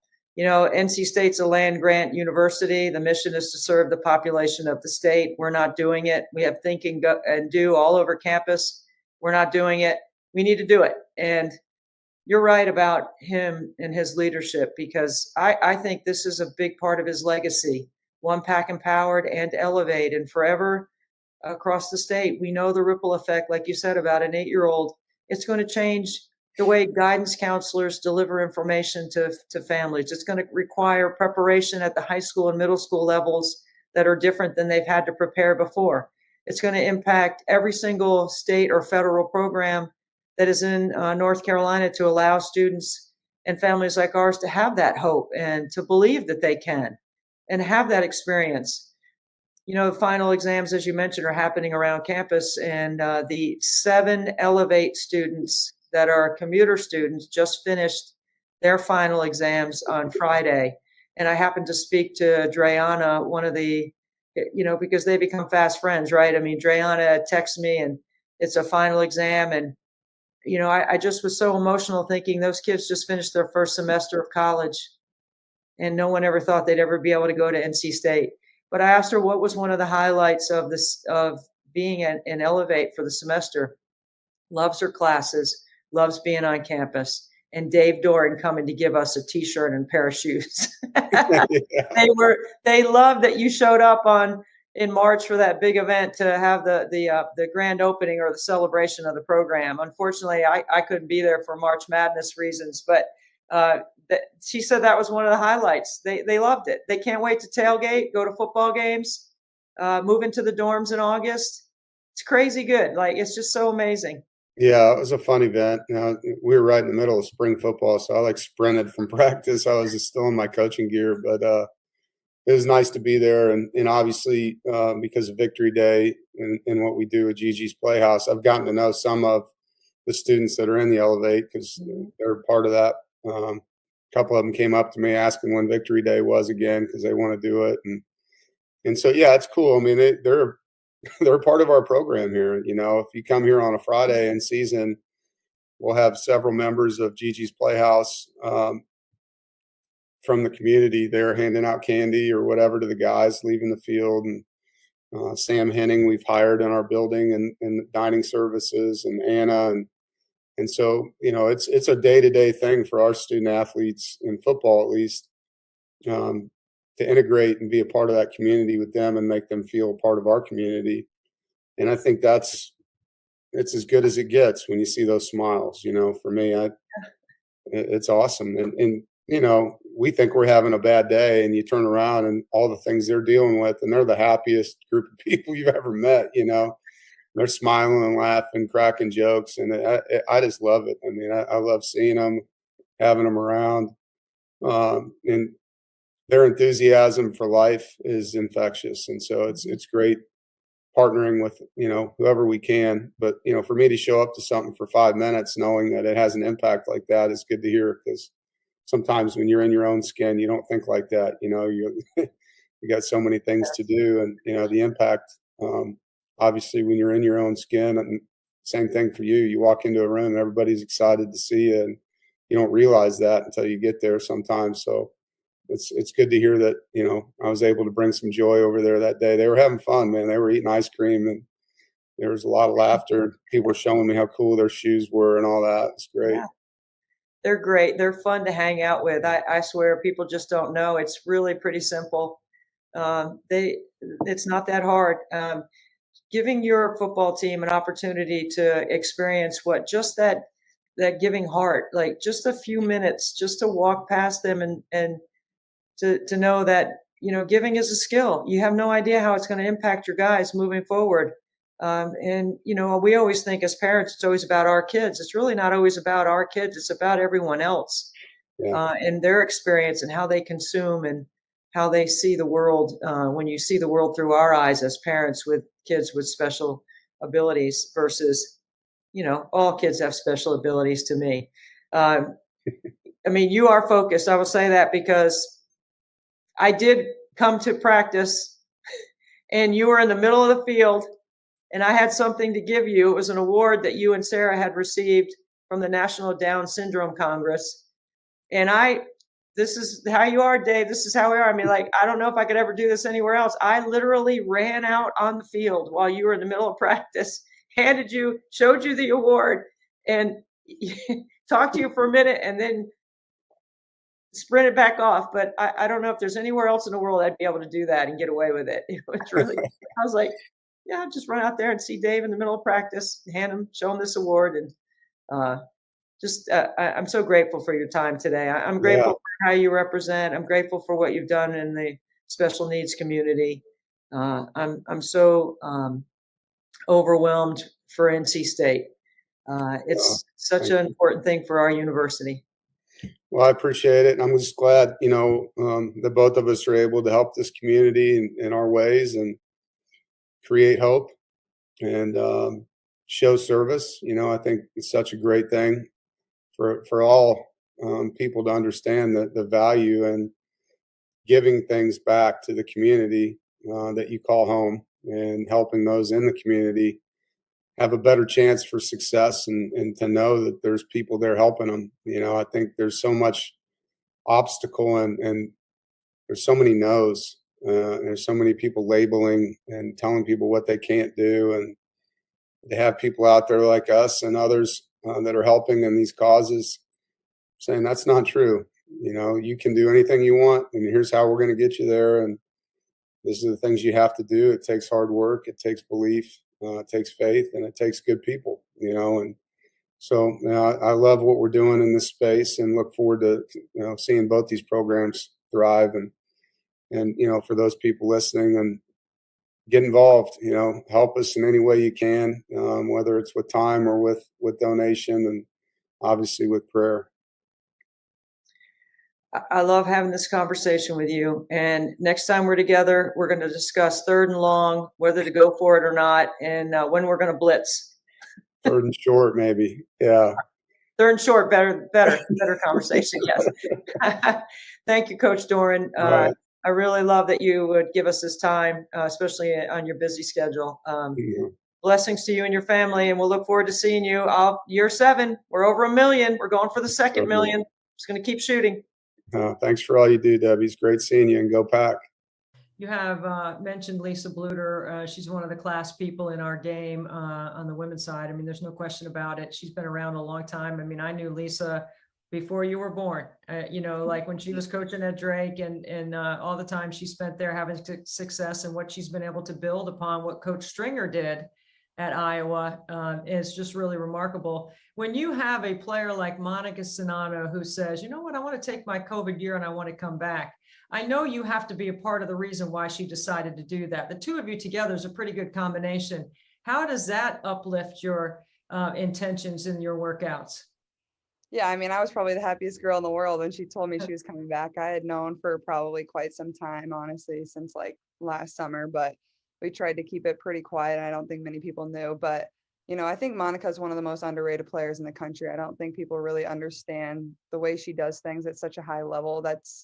People can't do that the way Monica does. I mean, the way she scores around the block, but also she makes jump shots at a pretty consistent rate too, without dribbling the ball, which is pretty impressive. And I think that's what goes to Coach Jay, our post coach too. She takes the time and really develops them. But I'm very thankful Monica's coming back. She makes me look pretty good. So we kind of have a special bond on and off the court. So I'm super thankful, and I'm really excited to play with her for another year.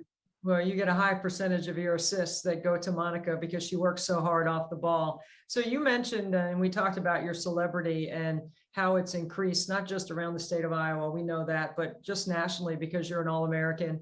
With the climate inside college athletics right now, and you're one of the players, there's a handful of players that have a very high name, image, and likeness that have been able to brand and learn about branding and how you can extend your brand as a young college player. What are the most important things that you've learned? I mean, people look at the money and they go, wow, but to get to that point, there's got to be some steps before the money actually comes in. What have you learned about how to manage all that?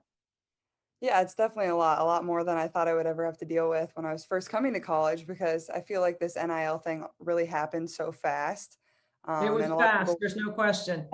a lot of people weren't really prepared for it. But I think, being in the business school here at the University of Iowa, a very well-known, respected business school, I think more than anything, I'm getting like firsthand business experience, like dealing with contracts, dealing with people, dealing with real companies. That's a lot of experiences that kids don't really get at my age. So I think, getting to be able to network, meet new people, talk to new people, know how the real business world works. It's almost like I feel like I'm getting all my internship hours done in a way. But no, I think it's been incredible. I think it's been cool to watch, everybody not only here at the University of Iowa, but around the country kind of use it in a different way and kind of find their passions through it. So that's been cool to watch. But yeah, I think it's been a good thing. I think people have been using it in the right manner, and I think it's still a learning process for a lot of people. Not everybody really knows what all it entails. So it's still a learning process for me too. It's a learning process for all of us, because I'm trying to put myself in your position. When I was your age, when I was in college, I was a business major in business management, economics, double major at NC State. And I had never thought about ever having my own business or running my own foundation or doing anything like that at the time, because that's not what we did, right? We went to class, we worked out, we got a job in the summer, and then we came back the next fall and we worked out and we went through the whole thing. I mean, it was just a different way of training and looking at things. I think a lot of people are motivated by different reasons. You can be motivated by money. I can say in my career, I've never been motivated by the amount of money. The only thing that motivates me money-wise is this right here. This is the only thing I'm motivated by for money, is try to raise as much money for Special Olympics. Then you could be motivated by your relationships with others. To me, it was my relationships with my teammates. That was so important to me. And even today, decades later, my teammates are still my best friends, and we still do a lot of stuff together, and we rehash the same old stories about what we thought we got away with and trouble and things like that. Things that you do as college kids. I'm just wondering, with the name, image, and likeness, the popularity, and still the desire, because I know you, I know your parents, I know where you came from, I know how you grew up. How do you make sure that you stay a good teammate while you're getting all of this exceptional celebrity and you're making all this money off your image and your likeness, and you're on a team sport? Yeah, I think, it's not really something you need to share with everybody. And I think my teammates are really good about that and super supportive of whatever I'm doing. And a lot of my teammates are doing their own things too, and I'm super supportive of them. And I think, honestly, our coaching staff is super supportive as well. Coach Bluter is always retweeting, liking, and reposting like the stuff we're doing with whatever companies, if it's a bank, if it's a grocery store, or really whatever. So I think knowing there's more to life than money or NIL deals or whatnot. Like, the reason I'm here is because I love to play basketball. I love being around the girls on my team. I love playing for this university. And I think that really just grows more and more every single day, which is kind of crazy because I feel like I love it so much. I don't know how it can keep growing, but that's the reason I'm here. I love to, inspire the younger generation. And I think, obviously this was my first year really getting to interact with younger fans and getting to be around them and just see their faces light up. I feel like I was just that little girl, like just a short while ago. So it's crazy to kind of be in that role now, but that's really what it's all about, getting to inspire the next generation, want them to be, grow up and be Hawkeyes one day. So, that's really special. And that's really the reason why I play. I love that answer, Caitlin, because that's exactly the way I thought you would answer it. I know what team means to you. You can see it by the way you play. You do have a lot of stats and you get a lot of numbers, but you also can recognize the way you play and how you incorporate and include and involve. And, I say good point guard answers the 3 W's: who to get the ball to, when, and where. You're so good at, spraying the ball all over the infield, if you will, making sure everybody gets a touch. Okay. So when it comes to the service part of community, and I know you do appearances, and I know you take the time to sign autographs, and I know you're actively involved. I also know that you've done some things with Special Olympics in the past. Tell me about your experience with Special Olympics and why it's important to you. Yeah, I was super involved with Special Olympics all throughout high school for a long while. It was one of the clubs I was involved in. I was involved in quite a few. And, I think it's something that's super easy for me to connect with because it's a lot of my passions, getting to inspire other people. I love sports, not only basketball, but if it was track or wiffle ball or baseball or really whatever, I just loved it. And I think that's kind of stayed the same throughout college. When I was just out at the Wooden Award, we did a Special Olympics thing and got a really, we were coaching teams there in the California area, which was super fun. And they were good players. There was this one guy that was probably could have a whole highlight film, probably better than mine, honestly. He was hitting step backs and everything, but no, they're fun. I think just the biggest thing for me is it's like what I love to do. I'm not doing it because I want to look good. It's because it combines what my passions. I think, getting to inspire and be around other athletes, but also because I love sports. That's what I grew up doing. And I feel like that's going to be a part of my life. Even after I hang up my shoes playing basketball, I still, I want to work in the sports world and have a job in that area. So, I think just all those things combined, it's just like a perfect match for me. Well, and you're a perfect match to be a good messenger and servant for our event. My son Frankie just graduated from Clemson in the Clemson Life program, and we are so proud. And Special Olympics and a chance to play sport has been a big part of his whole upbringing. I mean, my husband and I are both, we're athletes. Everything is sport around our house with our boys. If you're going to inspire somebody to consider getting involved in Special Olympics, whether it's volunteering or making a donation to 24 Hours of Nothing But Net, what would you say to them? Yeah, I think it is life-changing. I think one, being involved and being a volunteer, you get to experience it up close. I think that's more touching more than anything. Not only does it impact their lives, but I think it impacts yours too. And I can say that from firsthand experience, but I think also making a donation, to help better the program, help it spread more. I know we have Special Olympics here at the University of Iowa. They put on a lot of different events. So, it does make change in our community. So I think that's super important. So I think really any way you can give, even if it's a small donation, it does make a difference. And volunteering your time, I think, could go a long way too. It does make an impact not only on them, but on yourself as well. Well, what a year. I don't even know where to start.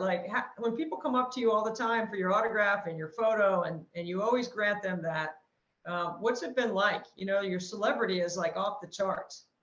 It's been really special. And like you said, obviously it kind of took off even more so in March. I feel like obviously around Iowa City, I was kind of already, a big deal. People knew who I was, but even, when I go other places now, people still know who I am. So it's pretty cool. I think just seeing the growth of women's basketball through the whole tournament has been really special. And I think, sky's the limit for women's basketball too. I think people are finally, starting to understand how good the product is, how good the players are. And I think that's the most exciting thing to me is, it's only going to go forward. And, I'm lucky enough to have another year. And I think, it's going to be special. I think our arena will be sold out for every single game. So you can't ask for much more than that.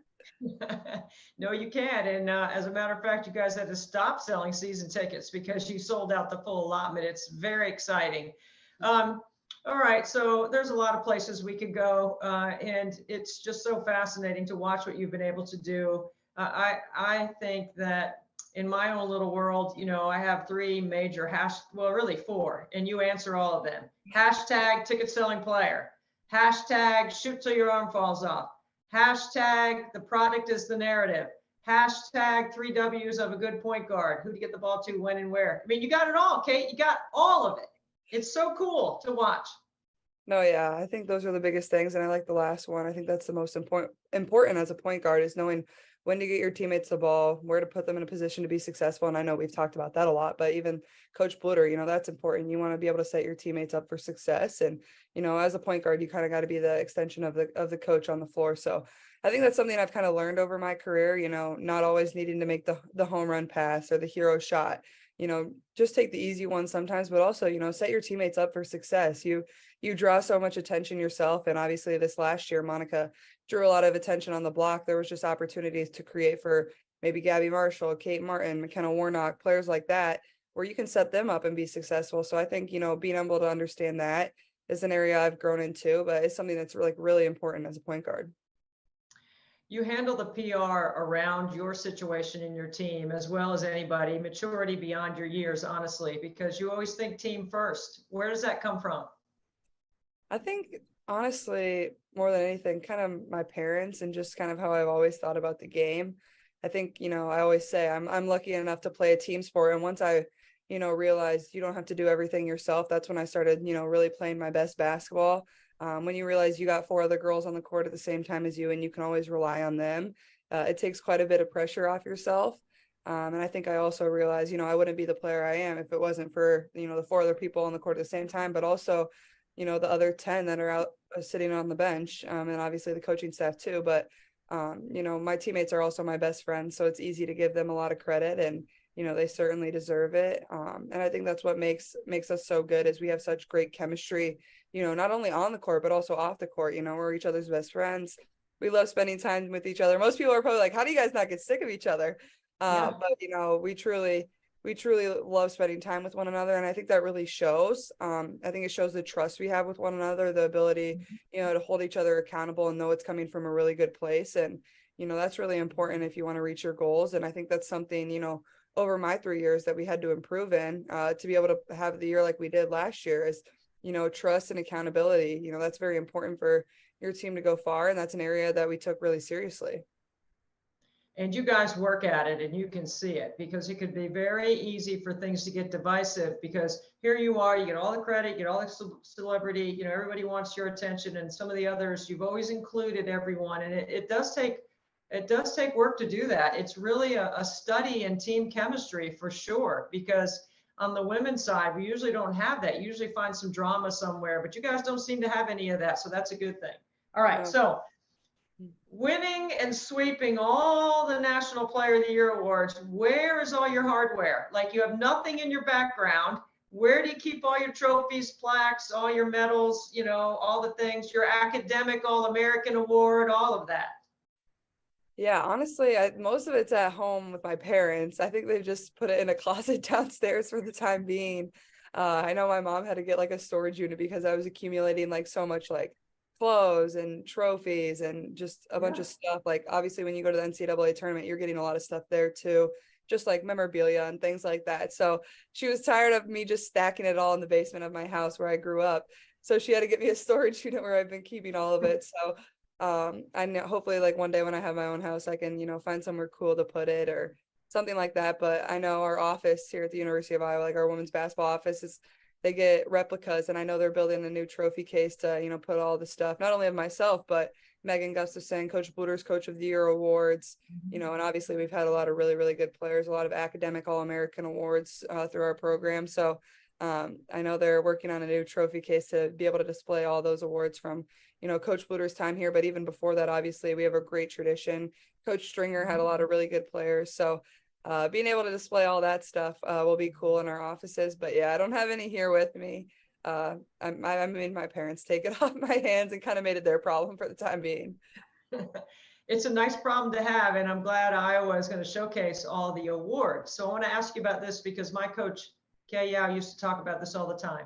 Awards versus rewards. Where do you keep the rewards of the season?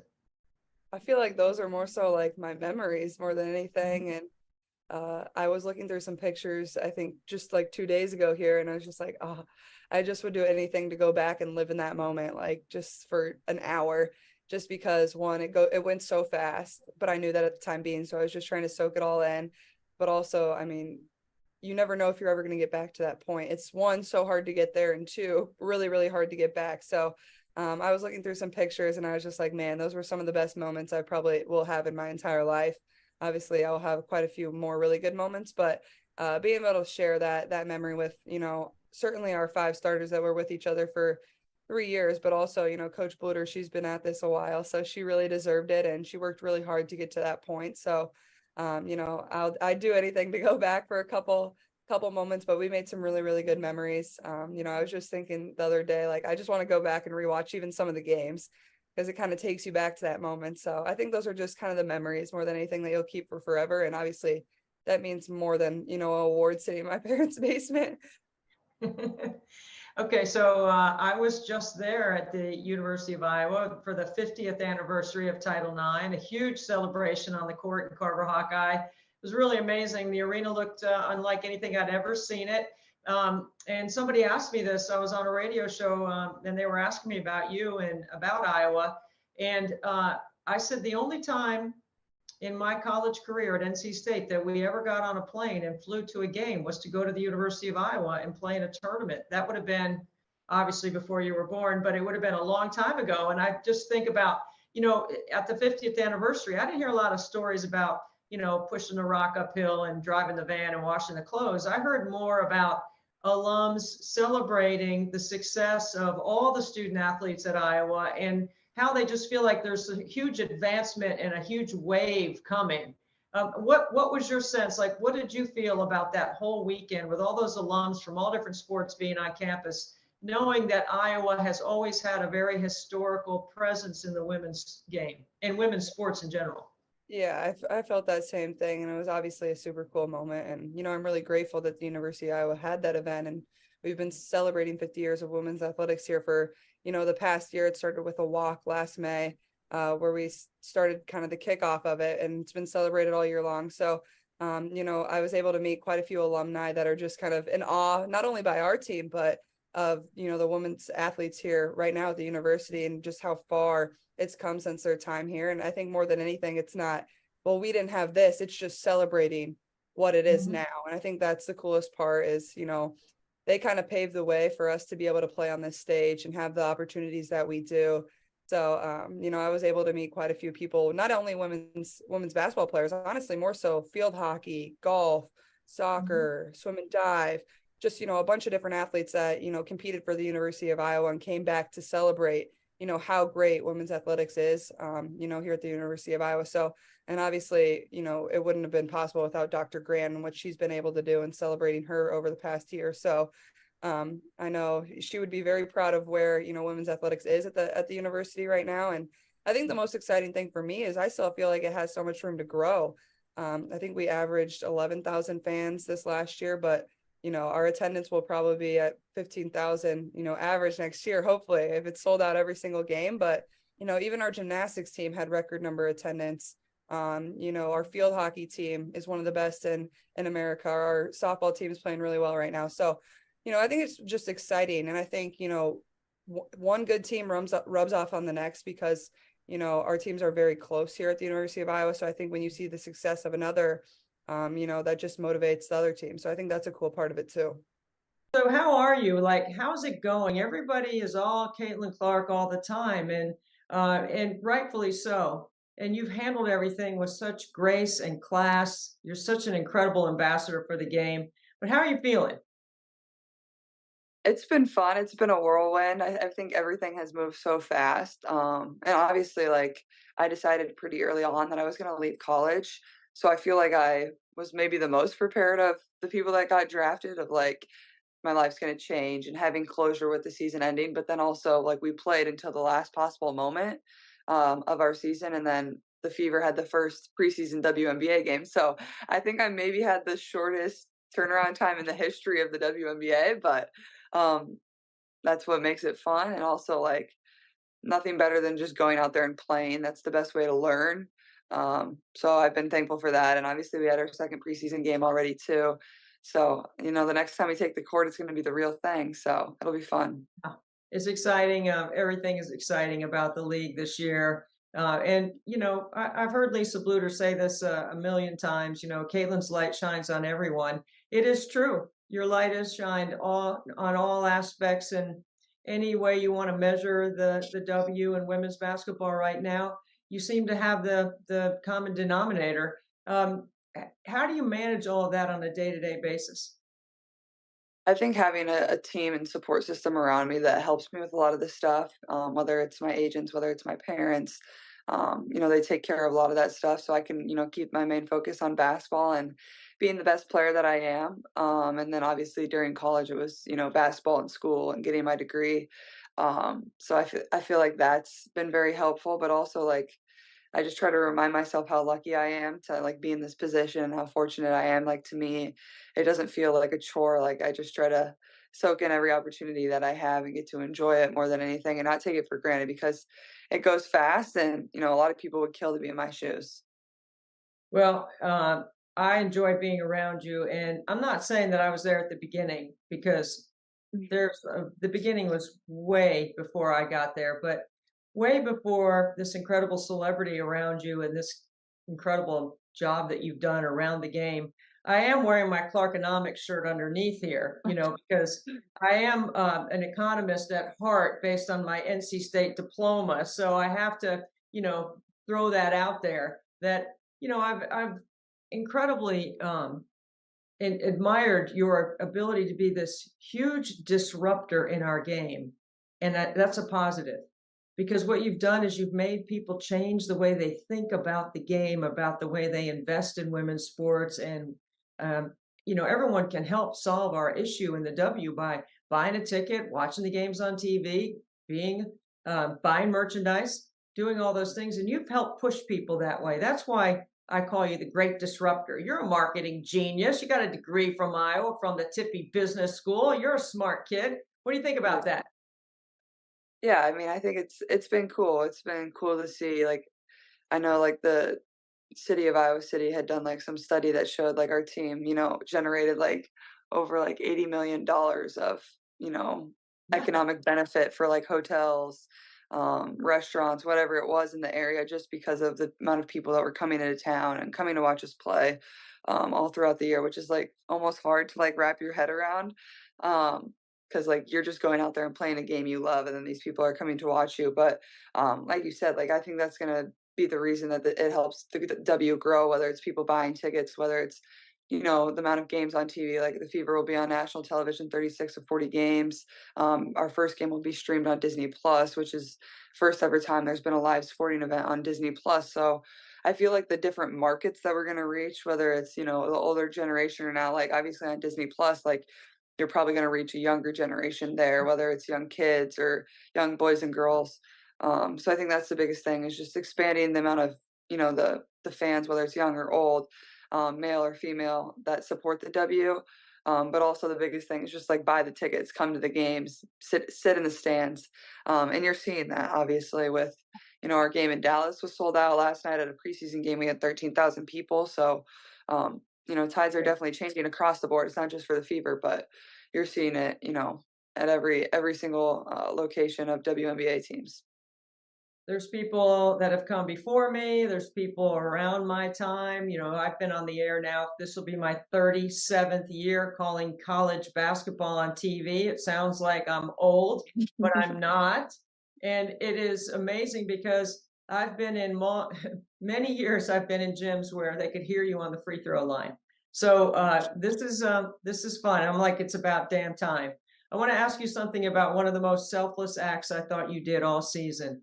And that was making your decision in February before the postseason to give everyone around the media landscape a chance to absorb it, and the WNBA to stop bugging you, right? And because you wanted to focus and streamline everything you were doing to get to the national championship, which you did. It's one of the most selfless acts, I think, that you don't get a lot of recognition for, and you should. I know it was strategic on your part.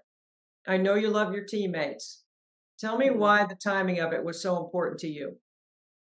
Yeah, I think there was a lot of reasons. I think I knew, first of all, like what I wanted to do. So I was like, why have the weight of the world on my shoulders? Why keep getting annoyed with people asking me? It helps our coaching staff recruit for the next year and know what they're going to need going forward. But also like my teammates and going through senior night, like I wanted to go through senior night where it wasn't all about like, is this Caitlin's last senior night? Like I wanted everybody to know like this is it. And then also like they got their recognition too. So it was all of our senior nights, not just about what I was going to do and if it was going to be my last and whatever, because that would have been the storyline going into that if not. And then I think, just enjoying the NCAA tournament, like everybody knew this was the last run. When we hosted the first 2 games at home, people knew those were our last 2 games in Carver Hawkeye Arena. And then as we went on our run, everybody still knew that this was going to be the end for this core group that has been there for some of us 6 years, some of us 4 years. Got to throw a shot at Kate. But yeah, I think it's just like, 1, like I knew, so why wait around any longer? And 2, like just give everybody the closure and the recognition that they deserve. I love the history and the nostalgia combined. There is an emotional moment about everything you just mentioned about doing it with your teammates. So that's very cool. All right. So, you have this is the third year for you. This is our 6th year that we've had our Special Olympic event. And, you know, I've got this great picture on my phone of me standing there with you, and we both look like we're shooting the basketball. And I tell all my kids that I taught you how to shoot just because it's fun. Right? Special Olympics, I know, is something that you have enjoyed participating in as a volunteer. You've been active, you've helped with clinics, you've done other things. You've helped us greatly by giving your time today. Why is Special Olympics something that's important to you? Yeah, Special Olympics has been something that I've been involved in since I was in high school.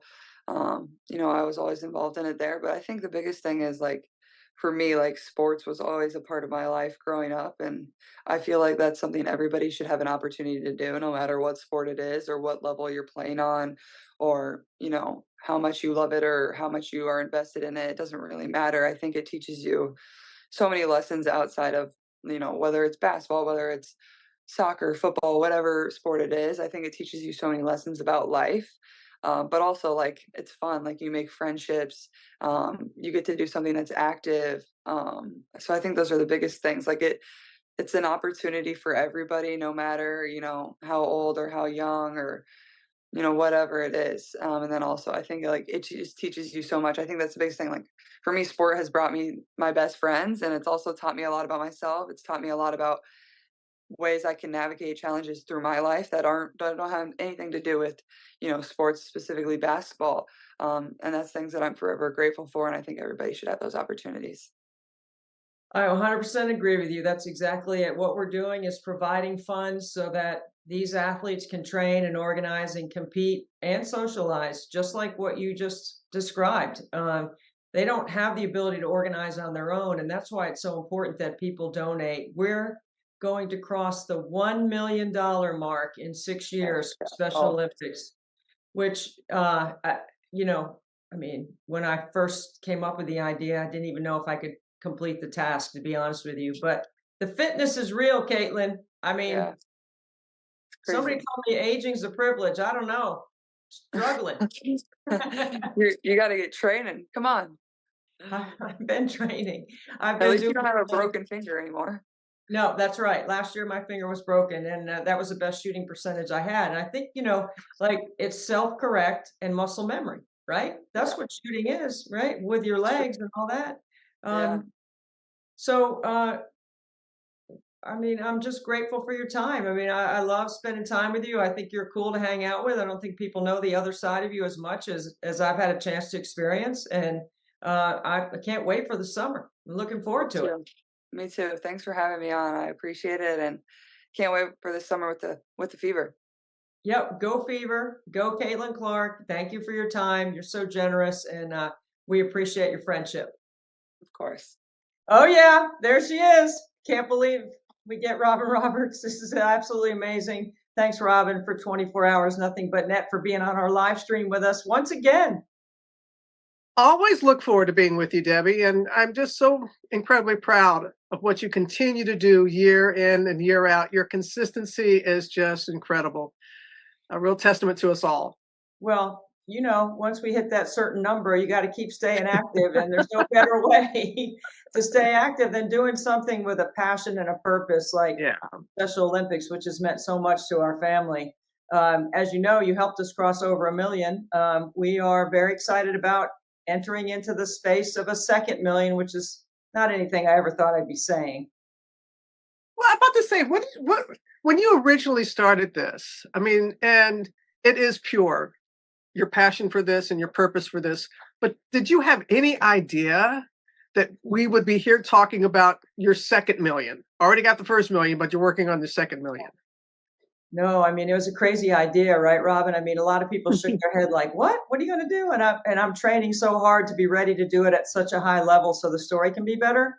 And it takes a lot of physical, mental, emotional to get there. But I didn't even think I would get to point something million. I had no idea if this would work or if I could even do it at the beginning. And now I'm just trying to hang in there, you know, like free throw burpees and planks and push-ups and sit-ups and weights and sprints and bikes. And I mean, you name it, I'm trying to do it to make sure I have I stay healthy so I can do it at a high level.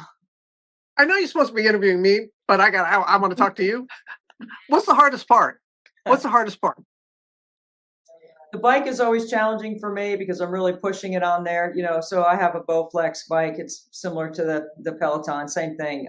That's challenging. The free throw burpees is probably the hardest. So the bar that you put in your door frame to do pull-ups on, I put that in the driveway. And so I go free throw, burpee, and I do 10 sets of 25 makes. And that's a good challenge because it's a compound exercise with the free throws. Like I would get bored if I just stood out there and just, shot free throws. I need something else.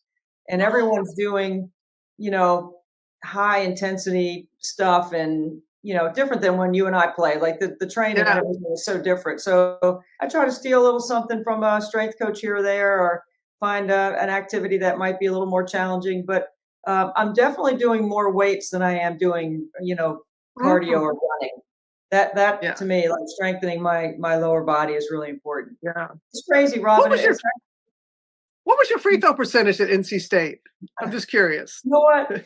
Somebody recently sent that to me, and it was in the high 70s. But I will tell you, the only time I ever got to the free throw line really is if the other team got a technical foul. I wasn't a driver. So come on, baby, you're in the Ring of Honor. You're in the Ring of Honor, so you had to be doing something right? Well, I mean, I'm the best non-stat starter in NC State history. So 3 years of starting with no stats, Robin. I mean, that's hard to do, right? But it's Okay. what we appreciate about players. Like I didn't have, this explosive or high jump or this great quickness, but I could shoot it and I was in great shape. And because of those things, I think it allowed me to stay on the floor. Plus, Coach Al knew that I was a person like, I'm going to get everybody where they're supposed to be. I'm going to make sure everybody's doing what they're supposed to be doing. I think all those things led to somehow trying to make myself invaluable so she couldn't take me off the court. I didn't want her to take me out. But that's not why I'm up there. I'm not up there as a player. I'm up there for reasons that you and I share about our game, right? The great longevity of the career, the passion for pushing the game forward, trying to help players be the best they can be by using our platform to do that. That's the reason why I think, it's pretty good. Well, that's what we have to have. It's not just the players that are there on the court, or those that are on the sidelines, the ones on the scout team, the ones that are there at practice, all of that. And I know you must feel the same way when I see the game right now, when I see the WNBA, when I see college hoops, when I see Unrivaled, when I see just the appreciation for the women's game right now at a level that we've never seen before, I think. No, I agree. I mean, I've always thought the product was the narrative in the first place. I've always pushed that in my conversations around the game, in the game, on the air. The players have always been good. We just haven't had a different way of consuming it. And now we have lots of options. And I mean, if you go on Ticketmaster or anything and you look to find a ticket, especially I work for the Indiana Fever, so I'll have like 25 Caitlin Clark games with the Fever this summer. And we're very excited about our franchise and where we're going. Kelly Krauskopf came in with Amber Cox. They've made some big moves. Stephanie White's our coach, and they've built around Caitlin to do it right now. So the ticket prices are incredible. I mean, you just 4 different franchises have already moved their home games to bigger arenas to accommodate the Fever on the road. I think we'll see more of that because the demand is high. And that's the economics of the game that I'm loving. I've been waiting for this for a long time. I call it Clarkonomics. Okay. I got a T-shirt I'm going to send you, Robin. It says Clarkonomics, and I think you'll enjoy it. I'm sure that I will. And you all have the All-Star game. It's going to be at your there in Indiana. So we're looking forward. Yeah, I think we're going to do something with GMA there. They reached out. Kelly and I, we go back a long way, and I do agree with you. It was the perfect storm with Caitlin. And then when you have, and I agree with also what you were saying earlier, we've had great players. We've had fantastic players that just didn't get the attention. Caitlin is generational. Caitlin, I mean, yes, her game, but also the interest that she brings to the game beyond those who normally follow women's basketball. So it is the perfect storm in a lot of ways. And then you got Paige Beckers coming in. It's just wonderful. It's just wonderful to see. So I'm glad that there was a foundation for these incredible players to step on, and they are taking that baton and they are running with it, which is awesome. I agree. You know, in the women's game more than the men's game, my schedule's about 50-50 now because I work on the men's side as well. We spend a lot of time on the women's side celebrating our past. I know that when I'm calling men's games, I'm not talking about the history of the men's game, but we do that on the women's side. And I don't know if that's recognized enough. You know, like we do celebrate the history of our game. We do celebrate our past. You know, the Women's Basketball Hall of Fame, you're a member there. There are ways that we have tried to recognize some of the greats that have put, like you said, on the shoulders of the foundation that we've been able to build. But I want to ask you, you know, you did the WNBA in its first year. Did you know the league was going to ever get to this point? How do you feel about where we are? Oh my goodness, Debbie. You know, I had Gino Auriemma recently on the show. And he was my analyst that first year. And it was orange and white on Monday night, the orange and white ball on Monday night. So we had a little jingle, orange and white on Monday night. And Gino and I were talking about that first year, going like, I'm not really sure it's going to be sticking around. I mean, in all sincerity. And the reason being, there were not, I credit the 8 teams, the 8 original teams, and I want to get a team back in Charlotte. We need a team back in Charlotte. But anyway, that's another story. Nothing against the 8 teams. It was such a hard sell. It was just hard to convince people to come out during the summer. I appreciated how they closed the upper bowl to make it look more intimate. The play also, that ball was so slick. It was not that, I mean, there were so many turnovers, and Gino and I were talking about, the play just wasn't, we knew it could be better. So I give people credit for hanging in there, because if we're going to be honest, and the first couple of years were a little, come on now. But we knew what it could be. And here we are 25 plus years later. I don't know if I would have seen that, because how many times, Debbie, I remember college ball in Louisiana. All right. My freshman year, there was a women's professional league, and there was a team in New Orleans, and we scrimmaged them. I'm a freshman in college. We scrimmaged the pro women's team and we beat them. And I said to myself, this league is not going to be around by the time I get out. If a college team can beat these pros. So I'm glad that this was you given had hops. time. You had hops, and you still have some rebounding records, don't you? Yeah, you do. I've got some photos. Oh yeah, I've got some old photos. Oh please no. Oh yeah, they're great. They're so Debbie, good. if you want me to continue to come, if you want me to continue to come back with you every year, do not show those old times. No, Okay. I loved playing when we did. No, but I'm really elated. I love Unrivaled. I don't know if you went down there at all to Miami. They built the arena for them. The play was excellent. It was exciting, 3-on-3, but full court. I just think it's great. I just think it's really wonderful that there's now this not this acceptance, but this appreciation for the women's game. Yes. That's a good word, right? That's a big difference, right? It is an appreciation. It's not a novelty. It's a socially acceptable, like, let's go to the game. Like, I would tell you, Robin, walking around Indianapolis, you know, I've seen a lot of things in the game, but I saw something new this summer that I had not seen.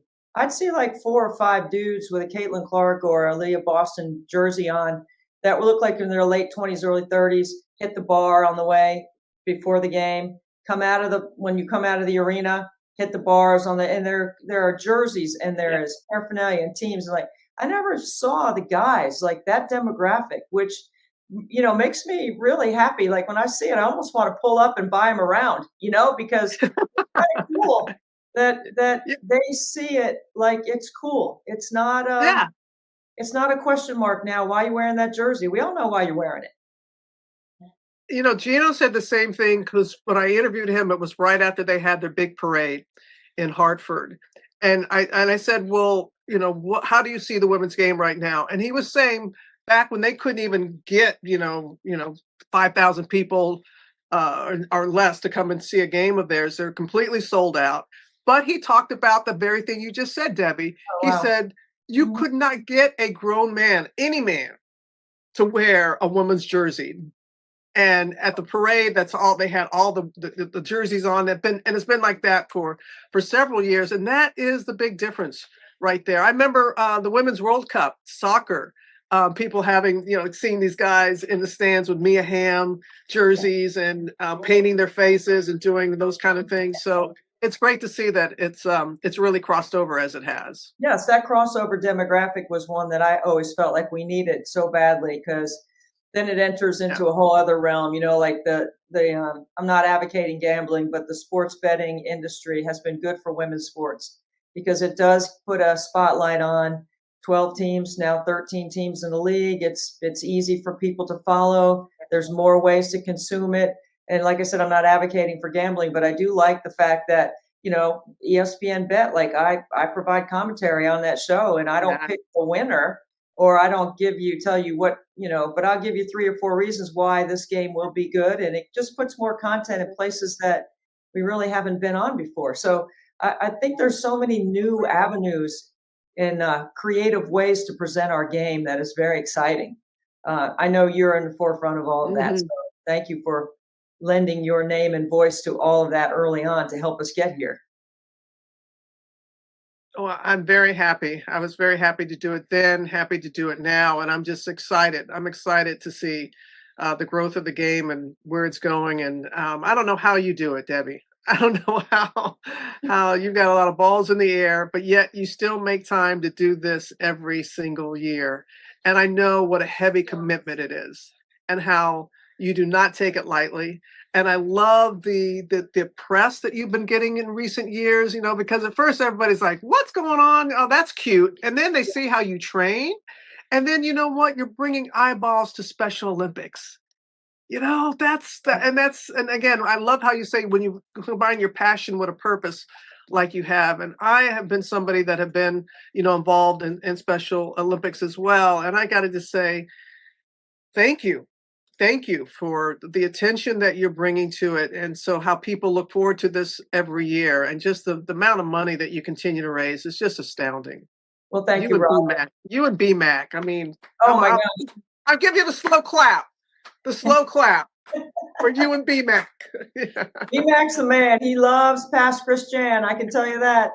You want to bring a little something into BMAC's life. I mean, he has been invaluable to what we've done. He loves you and his history with you. He's proud to talk about. And thank you for leaning into what we're doing, Robin, and for lending your time to us. We're very excited about helping other families. And my man Frankie is just absolutely killing it. So tell me, give us a little more update on Frankie. Yeah. Well, Frankie's now not just introducing himself as a celebrity. He introduces himself as a celebrity on the Netflix show Love on the Spectrum. His roommate is Tanner. And Tanner is a main character on the show. Obviously, you've seen it, right? Yes. Oh, my gosh. I love the show. Absolutely. Tanner is exactly what you see, and he is absolutely amazing, and he is joyful all the time, and he and Frankie have been roommates for 4 years. So Frankie's gotten a few cameos on the Netflix show, and he knows exactly where he is on the show, and he's not afraid to tell you. Season 2, episode 2, 30 minutes in. I mean, he's got it down. It's he's living independently with support in a wonderful community at Clemson. He and Tanner are roommates in a townhome with a townhome that has a bunch of other Clemson Life alums. He's got 2 jobs. Frankie works at the Shepherd Hotel. So does Tanner. And then he works at a pizza place. And we are just going to do it as long as we can do it. He says things to me now, Robin, like, I got it, or I know, or I can handle it, or I can do it. And Special Olympics helped him get a lot of confidence for that. So that's what you want. Every parent out there in our situation, would want their kids to say the same things. Beautifully said, Debbie. Beautifully said. You are absolutely right. Wow. I know you gotta be over the moon. You know. We are over the moon. But bless you. Thank you so much. Thanks for lending your time, Robin. It means a great deal to us personally that you would spend some time with us. And I'm going to shoot till my arm falls off. Keep shooting. Come on now. Come on. See, that follow through. Come on. You got it. All right. One of my all-time favorite, iconic athletes and favorite people, Mia Hamm, who needs no introduction. Hey, what's David Letterman going to do you anyway? Like the name of his show is Needs No Introduction. You don't need an introduction. Just have a short name. That's more how to do it. Yeah, it fits on the whole graphic, right? It does. It does. Oh, and I spelled it wrong. I put an L instead of an I. Oh well. That's all right. We know who you are. You are such a. It's so wonderful that you would take some time for 24 hours, nothing but net. You know, we're in year 7. We did cross 1 million. We're still going, Mia, but it's getting harder. I can tell you that. The training is getting much tougher. It's fun though. Oh, it's amazing what you've been able to do. And obviously Frankie is just a gem, and just how much you've invested into this cause. And obviously you take it so seriously, you're training big time for it. And still got that shot, Debbie. Like, seriously. Well, you know what? Next year, I'm going to need some celebrity shooters. So I'm going to need you at the free throw line, I think. I know you got a little point guard skill in you. Yeah. Yeah, but the problem is this point guard just did a lot of layups, didn't shoot the ball very much. So I think one of the little known facts about you is you won a state championship in high school, didn't you? I did. I think my freshman year, we won the Texas Christian Interscholastic League. Notre Dame High School out of Wichita Falls. So it was fun. It was averaged, I think, 22 points a game. Like I said, a lot of steals, thank goodness for speed, and a lot of layups. So. What number did you wear in high school? Oh my God. It's a great question. I can't even remember. It was because you were a freshman, you just got whatever fit you. Yeah. I didn't get a choice, so. That's funny. You know, I bet that coach is looking back now and probably wanted to stick you in number 8. Number 8 wasn't available in basketball back then, but they do have 8s now. Yeah, I know. It had to fit on one hand. Yeah. So give us a little bit of update, Mia. Like, share with us something entertaining and interesting about what you're doing. You got so many things, I don't even know what direction to go. Well, in less than 2 weeks, I'm giving the commencement at the University of North Carolina. So wow. that has taken up a lot of my mental and emotional kind of focus, where I never thought I'd do it. But, I was talking to my kids about overcoming your fears, and this is definitely one of my biggest ones. And I can't ask them to do it if I'm not willing to do it myself. So Chancellor Roberts called me in the fall and asked if I would consider. And, I have to be the kind of role model that I want to be for my kids. So I got to step up and do it. And obviously Carolina just means so much to me. And, sure. My approach with it is not, there's so many inspirational people out there, but just to tell my story, what I've learned about my growth as a student and as an athlete at Carolina, as well as the national team, and just lessons that I've learned, just 3 points I want to share with these graduates, and hope I can keep their attention for, 15 minutes. And, but I'm really excited, and just hoping I don't pass out while I'm up there. I know that you are not always a comfortable public speaker, so I appreciate how you talk about facing your fear. It's not easy to get up in front of what will probably be, I don't know, I'm guessing 7,000 or 8,000 graduates. Yeah, thanks for that, Debbie. Thanks for just giving me those numbers. I've seen shots of graduation last year.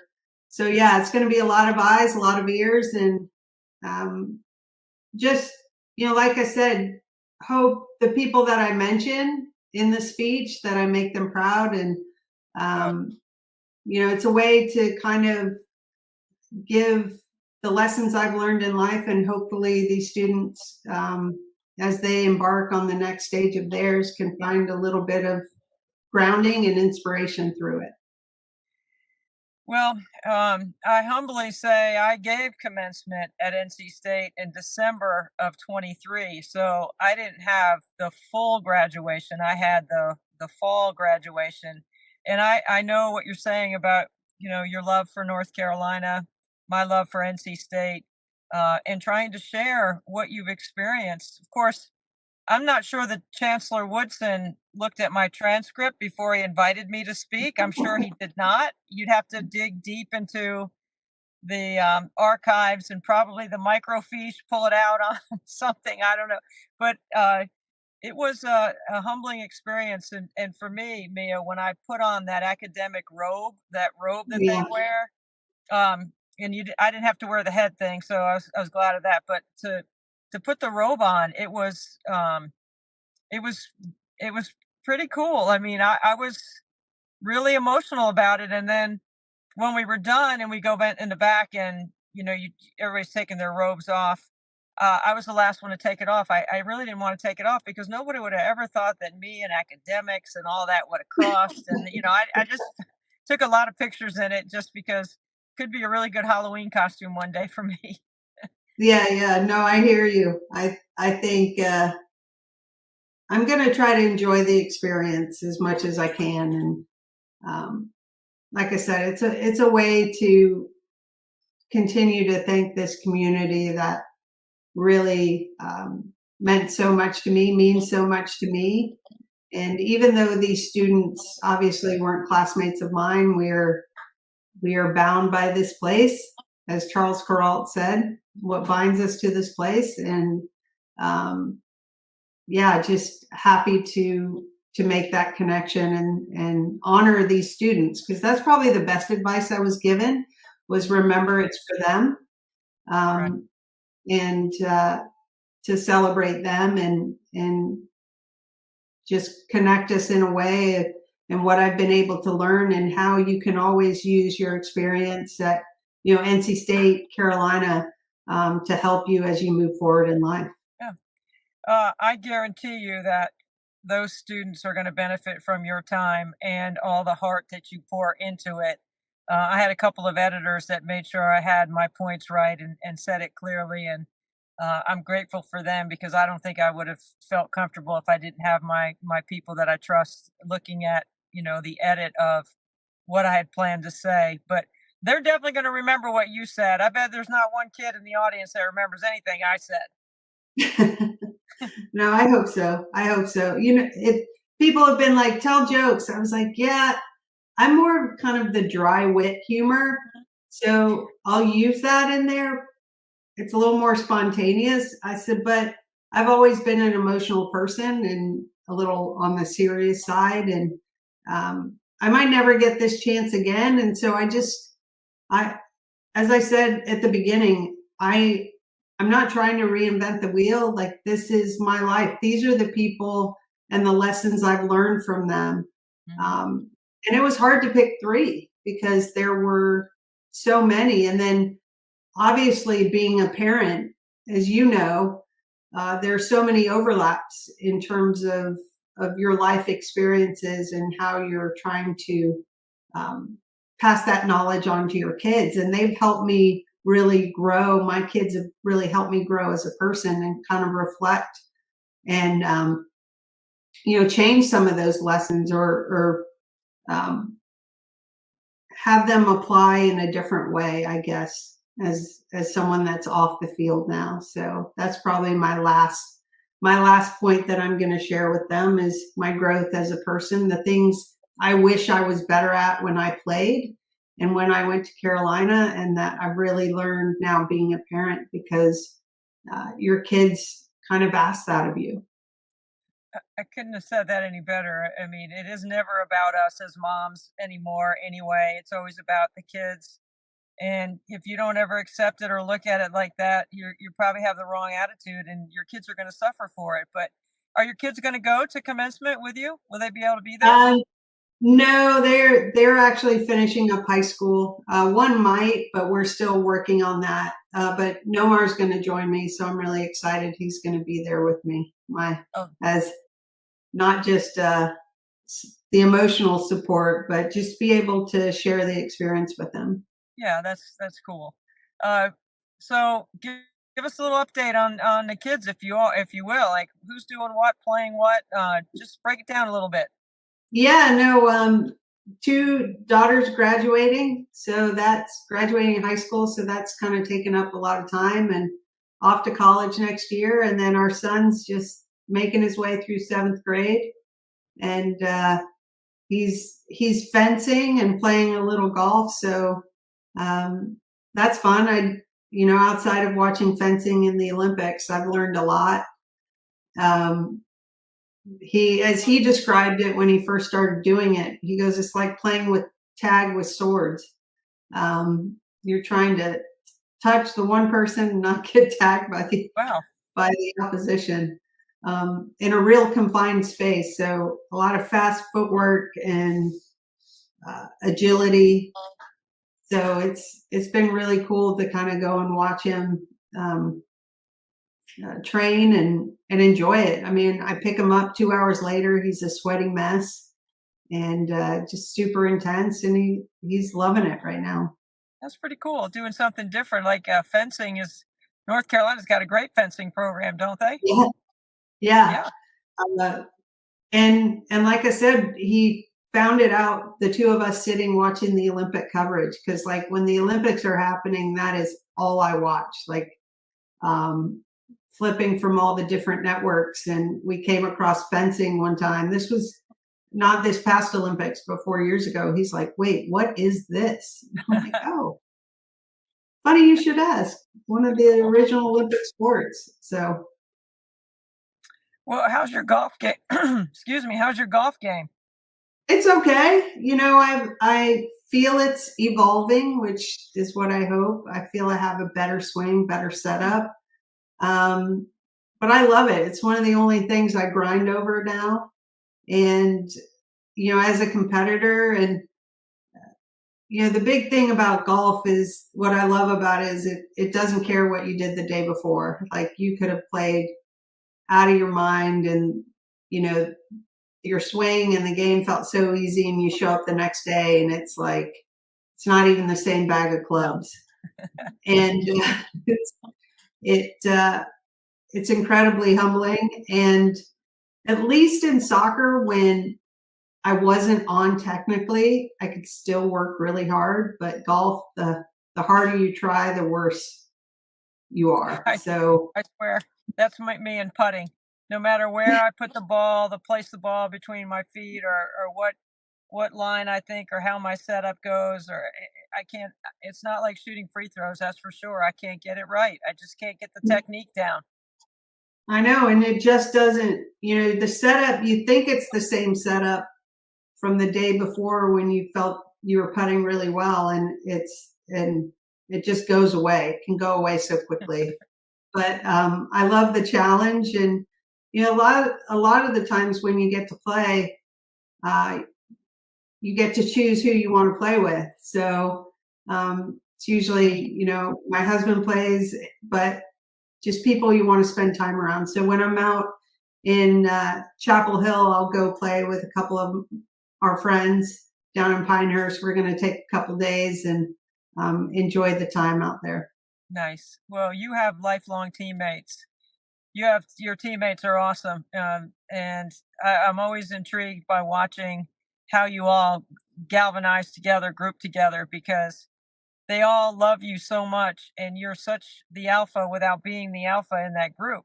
And they all just enjoy spending time together with your families. It's pretty cool to watch from the outside. I mean, I get a glimpse of it when I'm at your golf tournament, which, thank you for inviting me every year. I love playing in it. But it's just really interesting how you manage all the different personalities that are around you all the time, Mia, because you're such a humble superstar. You just and you're quiet. It's really interesting. It's just interesting to watch. Well, first of all, just thank you for participating every year. It's because of people like you that it continues, and we love having you. And listen, I have been incredibly blessed with some amazing teammates, friends for life. And they've been huge supporters of my foundation before I even had a foundation. When my brother was going through his illness, like I didn't even have to ask, and they were right there by my side. You know, for me, it's always been about the quality of people you're able to associate with, and I've been extremely blessed to have some amazing human beings in my life, and I was fortunate enough. A lot of them were my teammates, and I love the fact that we get to be able to come together and do it for a good cause, but just to share memories. And you know, I think we all had roles to play. Some of us were a little more kind of in your face in terms of, you know, I did a lot more of the media stuff. And then you had Carla. Carla and Julie were the ones who led our team every single day. Were putting out small fires so they didn't become these huge bonfires that could take down a team. They were just had the pulse and the insight to know who needed to hear what at the right time. You know, that wasn't one of my strengths as a player. You had, you know, Christine Lilly, she was just so freaking good at anything you wanted her or needed her to do, and set a standard for all of us. You had, you know, Julie Fatty, who just brought kind of so much joy and levity to our team, and humor. And when things got really tense, she just knew the right thing to say. And the intelligence to lead us down the road of our contract negotiations, which was difficult at times and scary. And we just had some really kind of amazing personalities that were just super supportive of each other. And I think in the end, we just really cared about one another as people. And I'm just grateful that they're still friends of mine. They still haven't changed their numbers. At least they text me back, whether it be, you know, within a couple minutes or a couple days, as we know, we all kind of get into our lives. But no, I love my friends, and I'm so grateful that they continue to support the foundation and be a part of my life. Yeah. You can definitely see they love you. There's without question the way you guys all carry on, whether it's on the range or the post game and all the parties and everything around it. It's just really fun to watch. I appreciate you letting me, you know, have a piece of experience there with you and your group. I want to just bring one more topic to the table for you, Mia, and you know, with, you know, this is my 20th year with the Indiana Fever, and I know that you're a big fan of Caitlin Clark. She grew up with your poster on the wall in her bedroom, so she's a big fan of yours. You were able to, you know, we were able to work out a signed jersey, which I presented to her, and when I gave it to her, it went viral. She was so excited to receive a jersey with your name, and you took some time to put some words on the jersey for Caitlin, which I'm sure she has framed somewhere in her house. But the whole the 99ers were a disruption in the economic marketplace. You know, Tiger Woods was a disruption in golf. Caitlin Clark is what I call Clarkonomics, the greatest disruption in the history of women's basketball. Could be down the road, could be in her, you know, going to have her name in a history book right next to yours and Billie Jean King, you know, people like that have done so much for women's sports. When you think about what Caitlin has been able to do alongside the WNBA, we say that it lifts all tides in the league. You know, everybody's making money, everybody is thriving. What about women's sports in general, from your lens through soccer, being an owner, being involved in the international game and the Olympics? What do you see?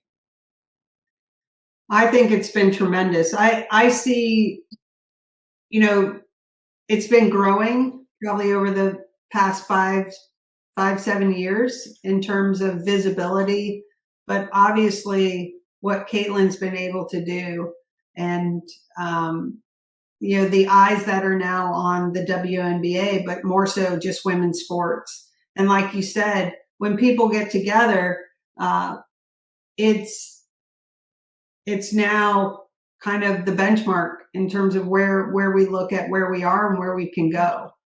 And I think you see excitement around women's sports. I think accessibility is greater than it's ever been. And you see the participation, the numbers are growing. And, you know, for me, and one of the things that if Caitlin ever reached out and asked for my opinion is just to continue to be your authentic self. I think a lot of the times, whether it be sponsors or fans want you to kind of change in a way that's not who you are, I think is really important, because one of the things we all love is not just how she plays, but how she goes about her business. She's fierce and confident and a little bit cocky when she needs to be. Mm-hmm. But she is, because she's worked incredibly hard. Like to be strong in your foundation as an athlete, I think sets you up in terms of what you can do when you're battle tested, when you put stress on yourself in your training environment. You know, when you get on the court to play the game, that's about expressing yourself and celebrating all that hard work. So I think that's one of the things that draws fans to her, is she's unapologetic for wanting to go after it and wanting to win. And it's what draws, you know, some of the criticism with people that have to compete against her. It's like, damn, like you're no joke. You're for real. And so I would, you know, I'm excited to see what she's going to do in the future, but just to be, you know, to stay who you are and keep going after it. And she's done so much already for the growth of women's sports. And, you know, at times you get pulled in so many different directions, but just stay true to yourself. And, you know, as you know, as an athlete, like the one thing you feel you can control is what you do inside the lines. It's what you know best, is where you are the most comfortable, that's your happy place. I know with me, it was like being inside the lines. It's, you know, the other stuff you learn to grow and do. But all that comes at the work that you get to do on the court or on the field. So just keep enjoying that. I mean, nobody knows behind the scenes how many countless hours you had spent getting ready when you didn't think you could do one more rep or push through one more exercise, but you do. And I think Caitlin is just like that. That's what defines part of her greatness. And to be great like that, you have to be able to put yourself through the incredible extreme of incredible self-doubt while you're, you know, like you said, inside the lines, you know, where you know you can control what you can control. You can't control the other stuff. I will say, for a young woman, she was absolutely amazing all season. I never heard her one time in a press conference not take the high road or say the wrong thing. She always took the high road. She always said the right thing. And I always was amazed that, you know, there's times where you just may want to take a stab at somebody because you're just tired of the same old stuff over and over, but she never did. So her maturity, her understanding where she is, her place in the world, if you will. And I don't even know if we can even measure, you know, what the impact of, especially the growth in basketball, you know, that number was dropping off participation wise for girls and women in sport. And now that number's coming back up. And I think it's a large portion due to her. Not just her, but there are others, but she's the main one. No, it's been tremendous. And yeah, and then as she continues to get older, she'll learn it's not just the quantity, but the quality. Because I know there were times, when you're younger and you have this endless amount of energy, you just go out there and bang balls or shoot balls till you're tired. And then as I got older, like I realized I could shoot myself into a slump, into bad technique. And you kind of, once you feel it, you go out there with a plan going, this is what I'm working on. And then once you feel it, you just are like, okay, I'm good. I don't need to do 100. Like you're able to kind of walk off the field or walk off the court going, I'm exactly where I want to be. Both not just physically in terms of my technique, but psychologically, I just have that confidence where I feel I'm in the right place and the right frame of mind. So, that's kind of a really fun spot to get in. I remember where you're just like, oh, I'm good. Like I feel really good. And I feel bad for whoever has to mark me tomorrow because it's not going to be easy. So there is a threshold where that's where you work hard, but then you work smart, right? So you get to a point where you know that no matter what you do physically, your technique can't be compromised. You have to make sure you still have what we would say muscle memory and the ability to self-correct. It's a fitness thing too. There's nobody that's in better shape than her. It's amazing. Yeah. And it's that kind of, I don't know, it's just this euphoric sense of confidence that you're able to experience is really powerful. And because you know that if you push yourself at some point past that physical limit, you start breaking down technically. And then that's when kind of old habits start to, I know in soccer, like sometimes you'll start kind of coming across the ball because you're dragging your leg basically rather than kind of getting through it. And it's like a golf swing. All of a sudden you start going, what the heck happened? Like, where did it go? And, but it's so fun. And like I said, she's been a joy to watch compete, and I'm excited for this next season. And, they'll create storylines every year. And, I hope she looks at it as, just another opportunity to help the sport grow, and that she's been able, she is where she is because she's worked hard and she's an incredible talent, and embrace that. Well, I'm going to be embracing that euphoric feeling that I hope I'm going to hit about 2 a.m., 3 a.m., 4 a.m. in the driveway. I'm going to be thinking about Mia Hamm says that I'm ready. I put all the time in. I'm good to go. I just got to knock down some shots, and hopefully all the training that I put in will give me that euphoric feeling. I'll be looking forward to that because it's not getting easier, but it sure is making a difference, and you have helped us make a difference. So I want to thank you for all the time that even the clinic that you did with Frankie and his friends in Mount Pleasant, all the things that you do for Special Olympics. I'm just trying to do my part like you do yours. Well, you're a superstar, Debbie, and just thank you for all you do, and obviously your support for the Mia Hamm Foundation. But I know you do it for Frankie and his buddies, but you've impacted so many people's lives. So thank you so much. Mia Hamm, thank you for being with us on 24 Hours Nothing But Net. It is always a thrill, my friend, and it's great to see you. Thank you for giving us some time. All right. Be safe, Debbie.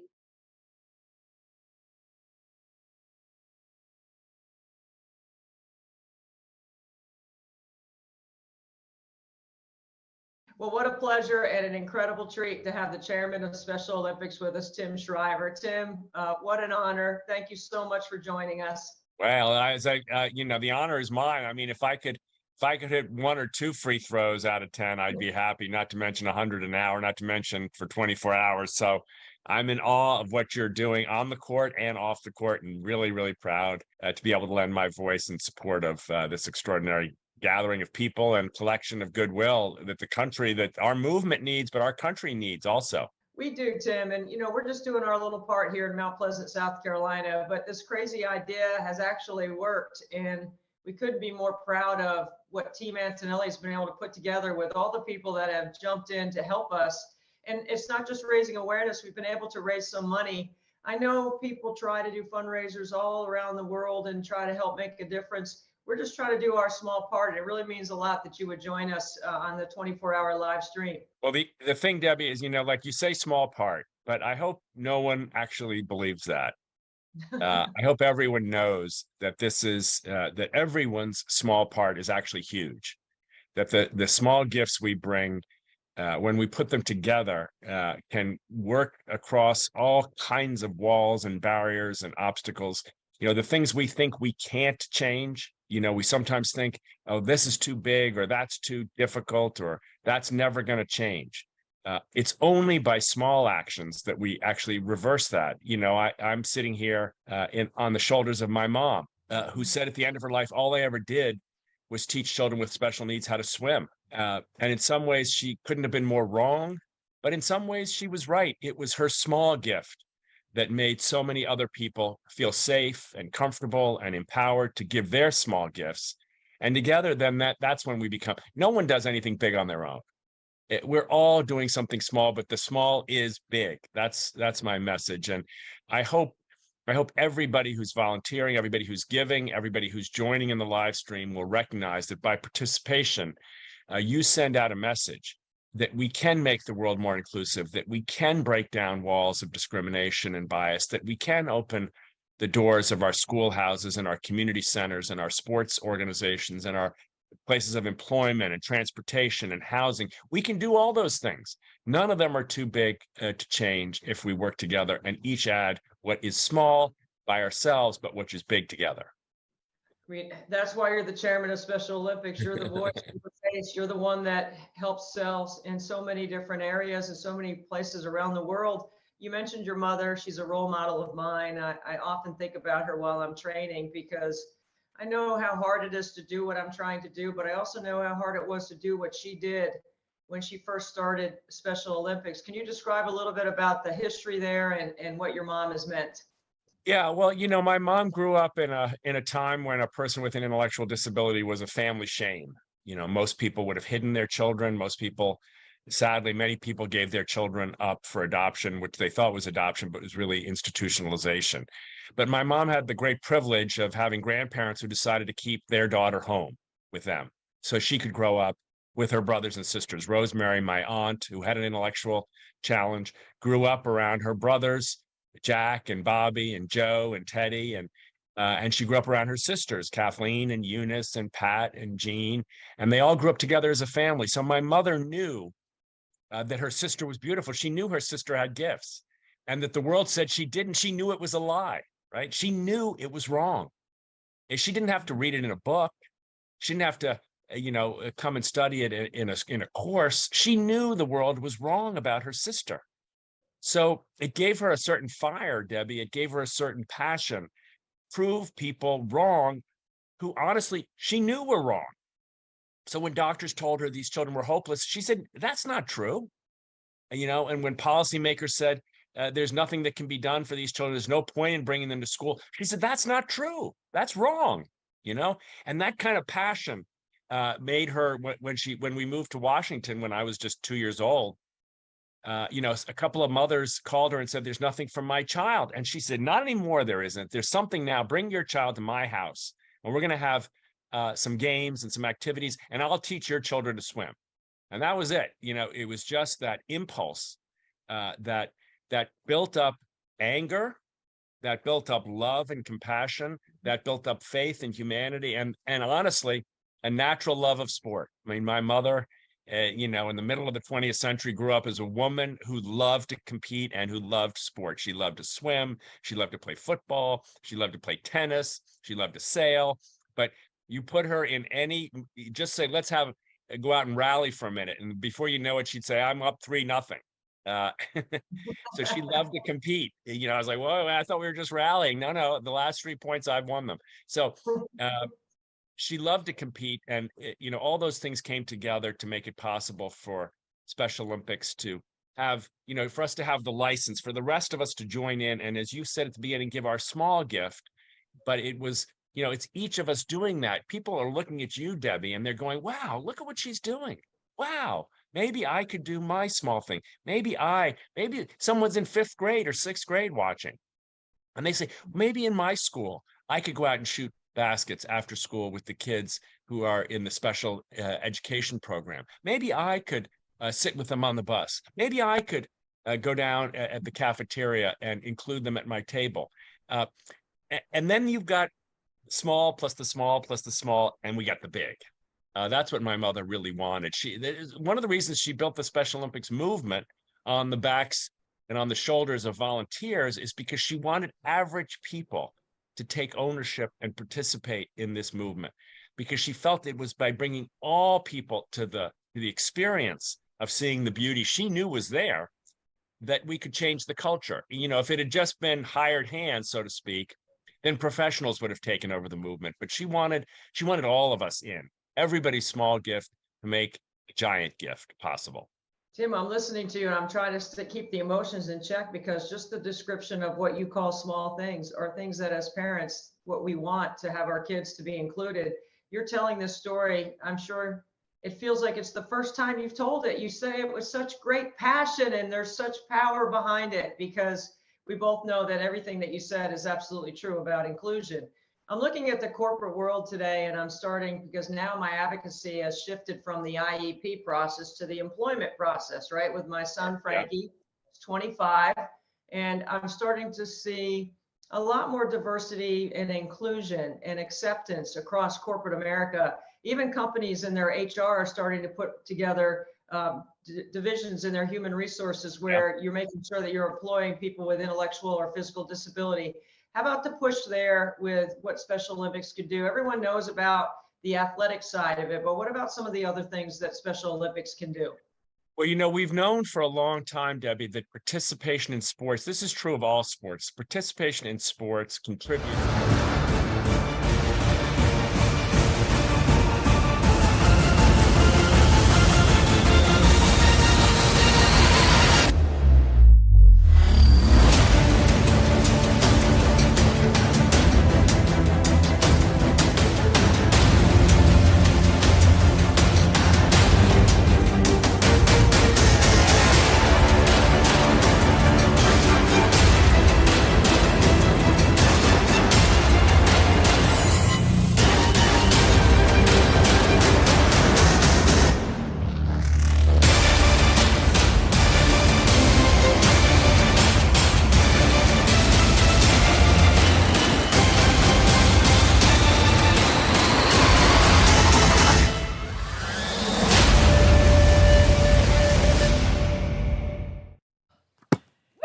Good morning from Mount Pleasant, South Carolina, in our driveway. So we've had a major rain delay.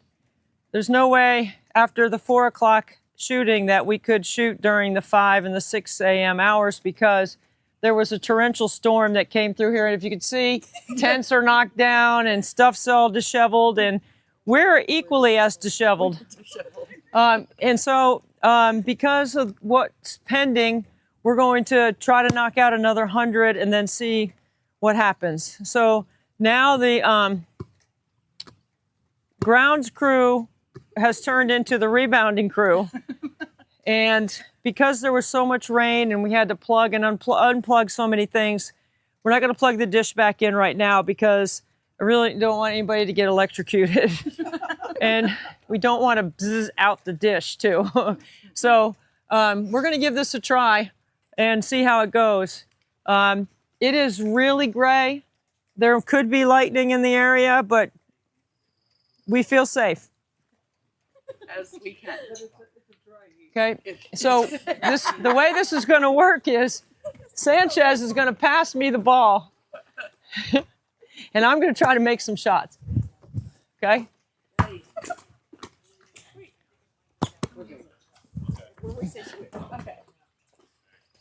So just take our time, right, Sanchez? And you're going to hit me right in the shoulder like you have been. Okay? So, all right. Let me get another. Let me get practice. And I was shooting off this foot. Okay, let's give it a try. All right. 1.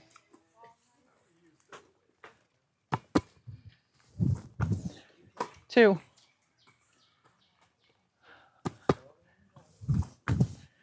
3.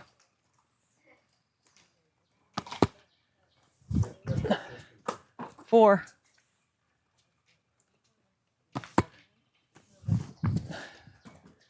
4. Good job, guys. 5.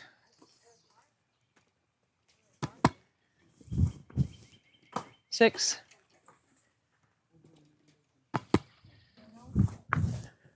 7.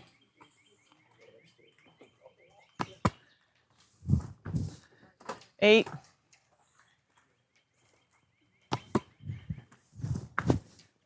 9.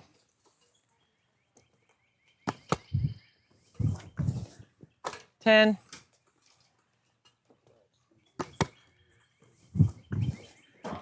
11.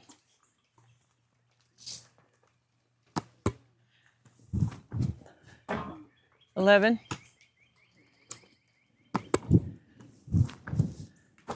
12.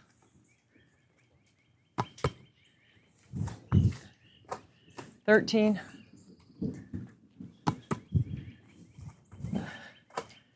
14.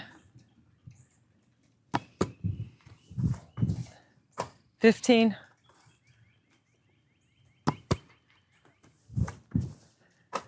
16.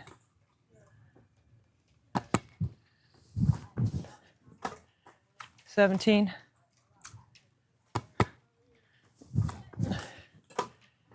18.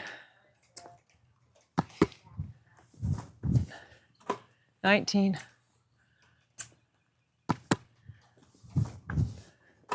20.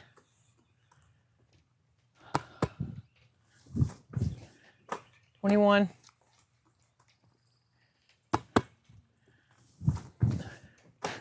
22.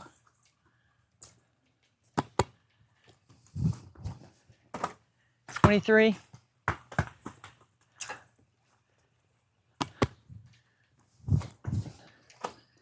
24. 25.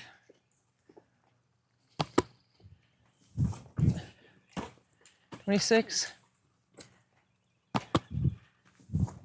Off. 26.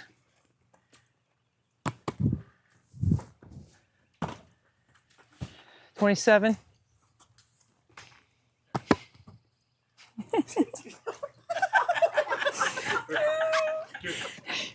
If it was going to happen to anybody, it's going to happen to Sandy. Bless her heart. Sandy. Sandy. Sandy has tripped over wires. She has stepped in a puddle. She has 27. Oh, shoot. I'll take that one. No, it's mine. That's not in you. 27. 27.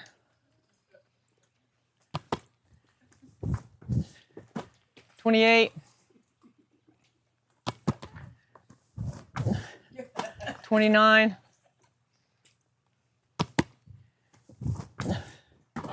30.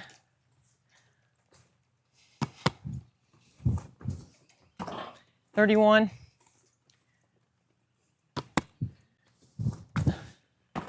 32. 33. 34.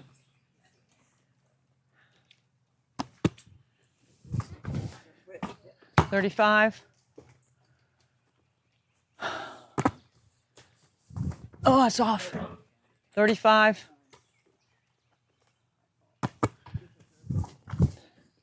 36. Oh, 36.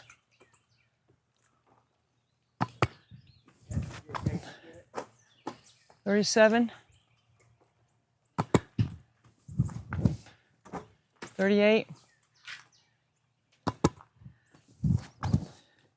39.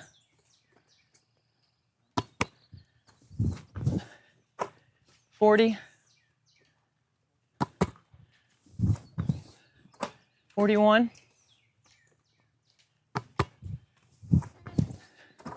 42.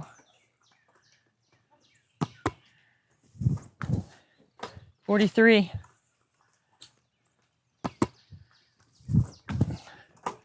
44. 45.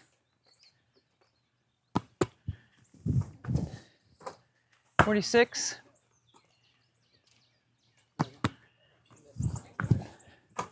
47. That was me, sorry. 48.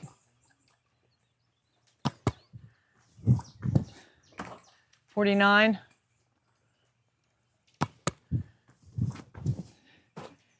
50.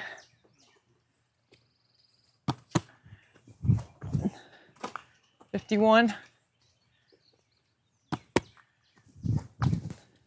52.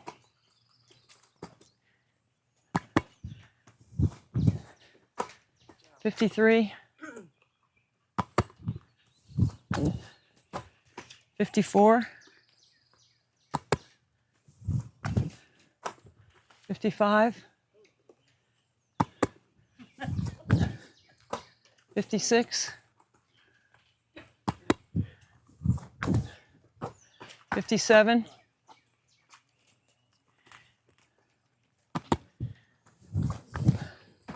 58. 59. 60. 61. 62. 63. 64.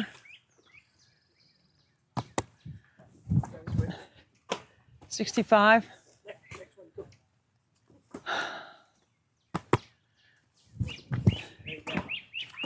65. 65.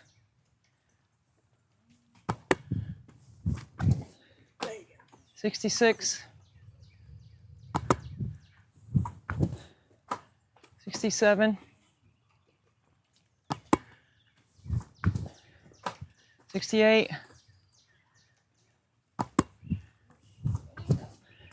69.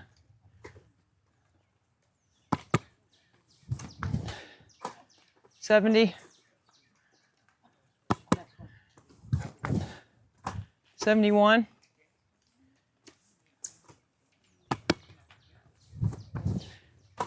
72. 73. It's not funny the second time. 74. 75. It's okay. Sanchez. 75. Oh, sorry. Nope. 75. 76. 77.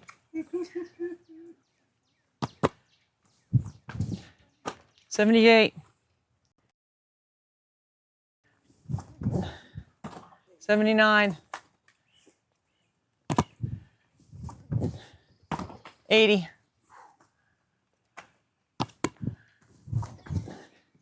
81.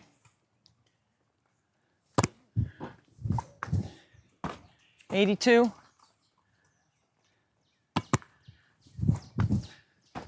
83. Which one's the dry one? Do we want the dry one? Yeah. 83. What am I? 83. Okay. Short. 84. 84. 85. 86. I'm good with that one. 87. 88. 89.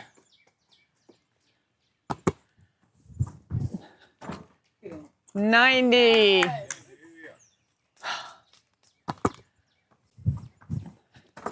91. 92. 93. 94. 95. 96. 97.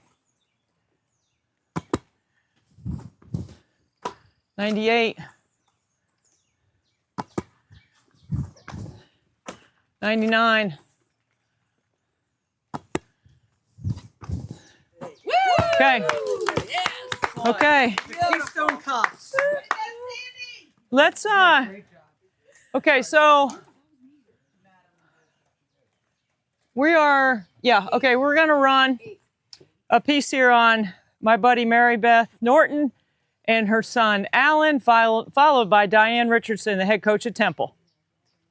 Welcome to 24 Hours Nothing But Net, my friend Mary Beth and my man Alan. What's up, Alan?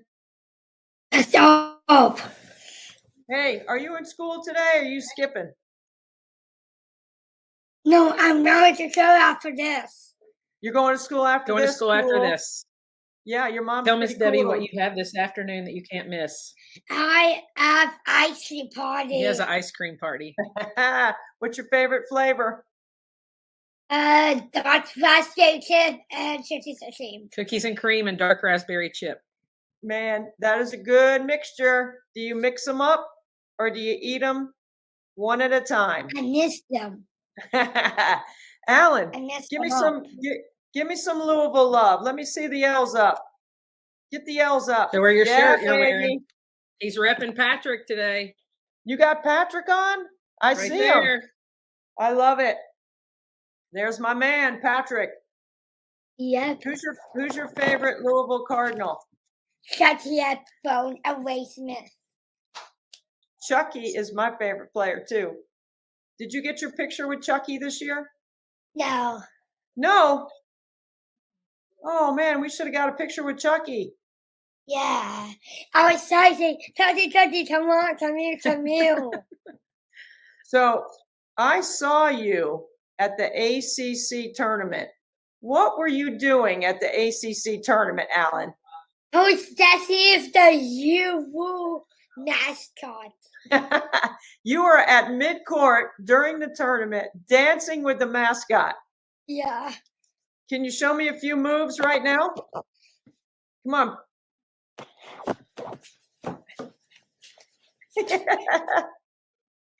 You did a great job. Didn't you win? Yeah. You won the dance off, didn't you?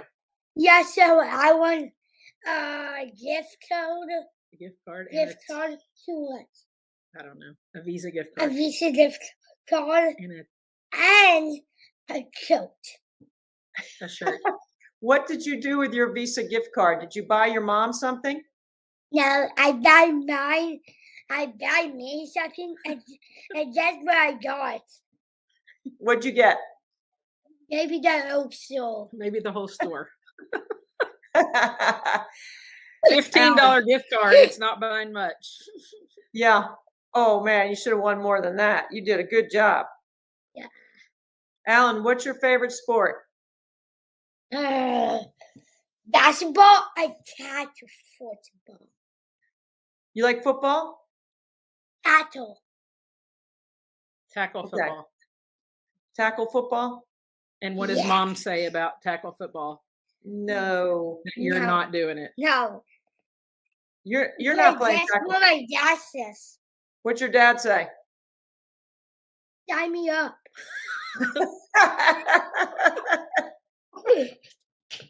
And I give him. What, you like wearing the shoulder pads and the helmet? Oh yeah. Do you practice tackling your mom? Oh yeah. Stop. She's pretty tough. I'm better tough. You're tougher? What Yes, position and do I'm you, tough. what position do you play in football? Quarter stop. Yeah. Scott, what position did you say he would play? Alan. At what?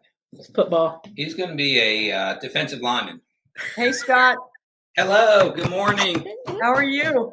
Good. How are you doing? You're doing good. Thank you to Every you and week. Mary Beth for Gotta do the sharing track. Alan with us. I miss him. I'll miss you. I find him. I'm going to win us millions of dollars. Yes. So I see to him. So you. Alan, do you know that I'm gonna be shooting free throws for Special Olympics? Yeah. Can you make a free throw? Yes. Okay. I want to see on video. I want your mom to tape you making some baskets for me, okay? We get outside, can't we? Today. Well, maybe today if it doesn't rain. Yeah.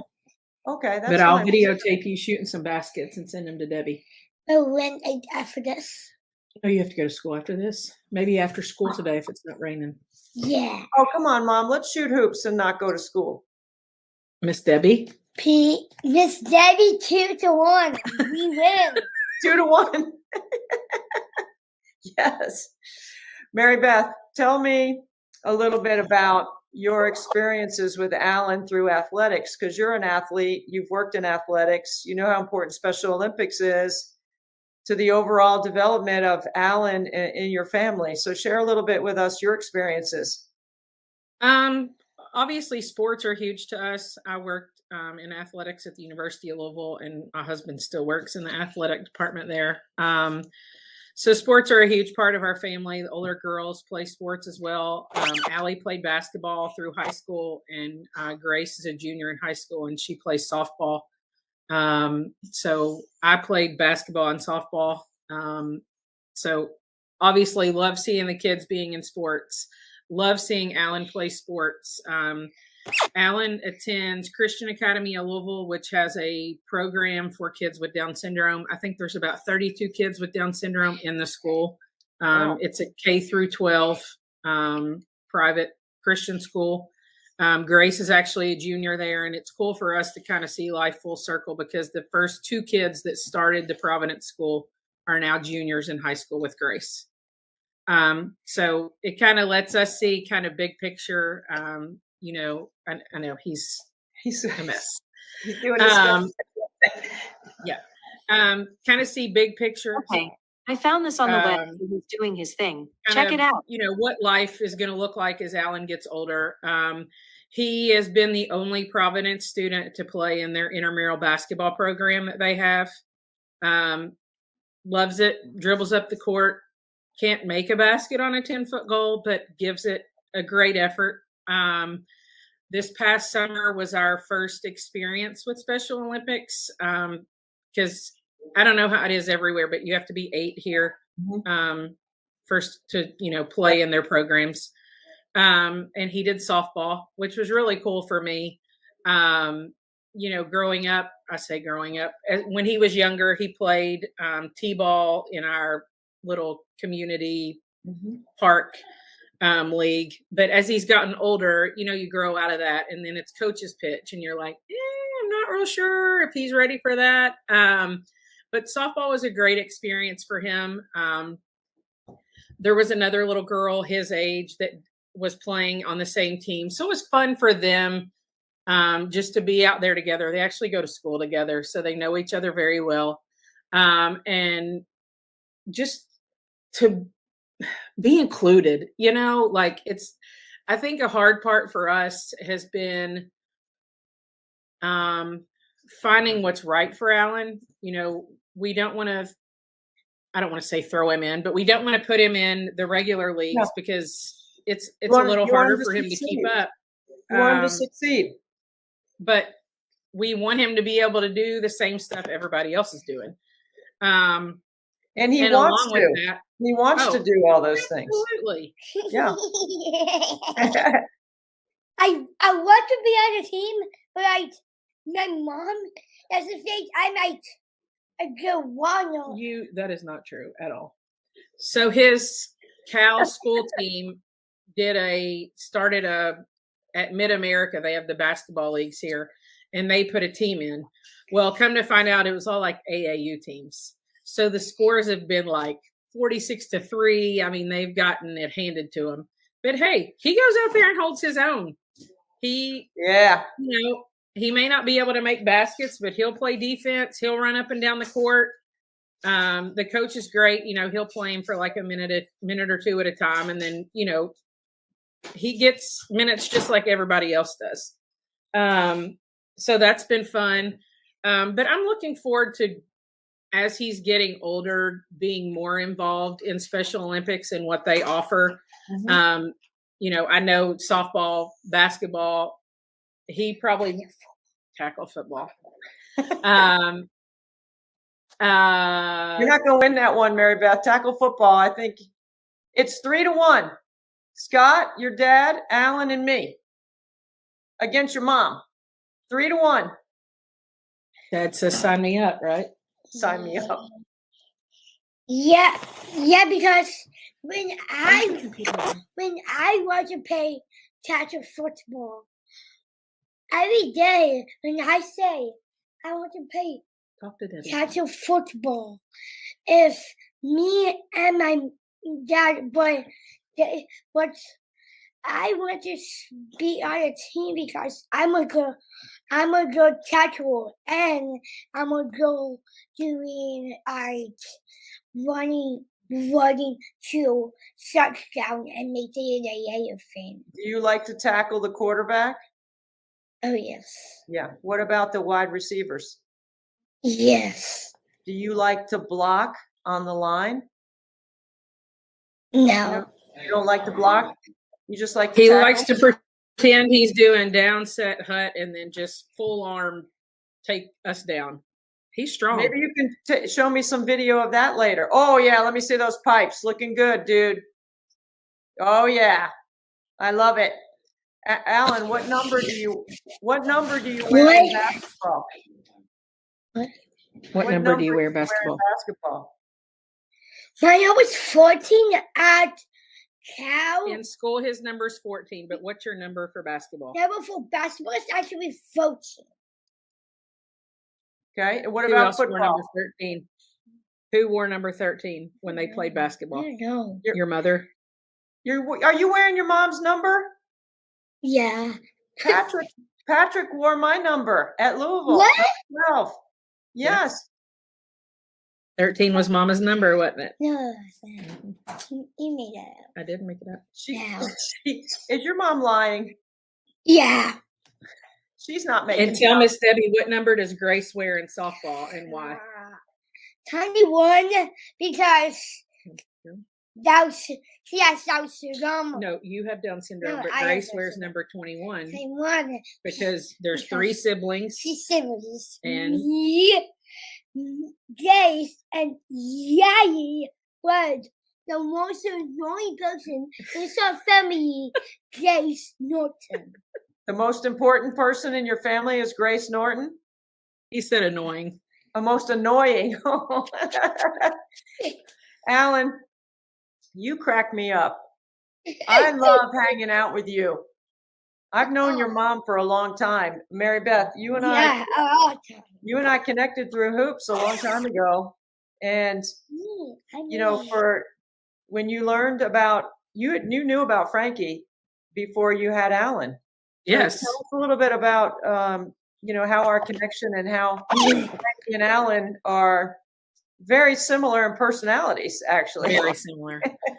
Yeah. So, I mean, it's kind of crazy how life happens. When Scott and I started dating, I was the director of ops for women's basketball at U of L.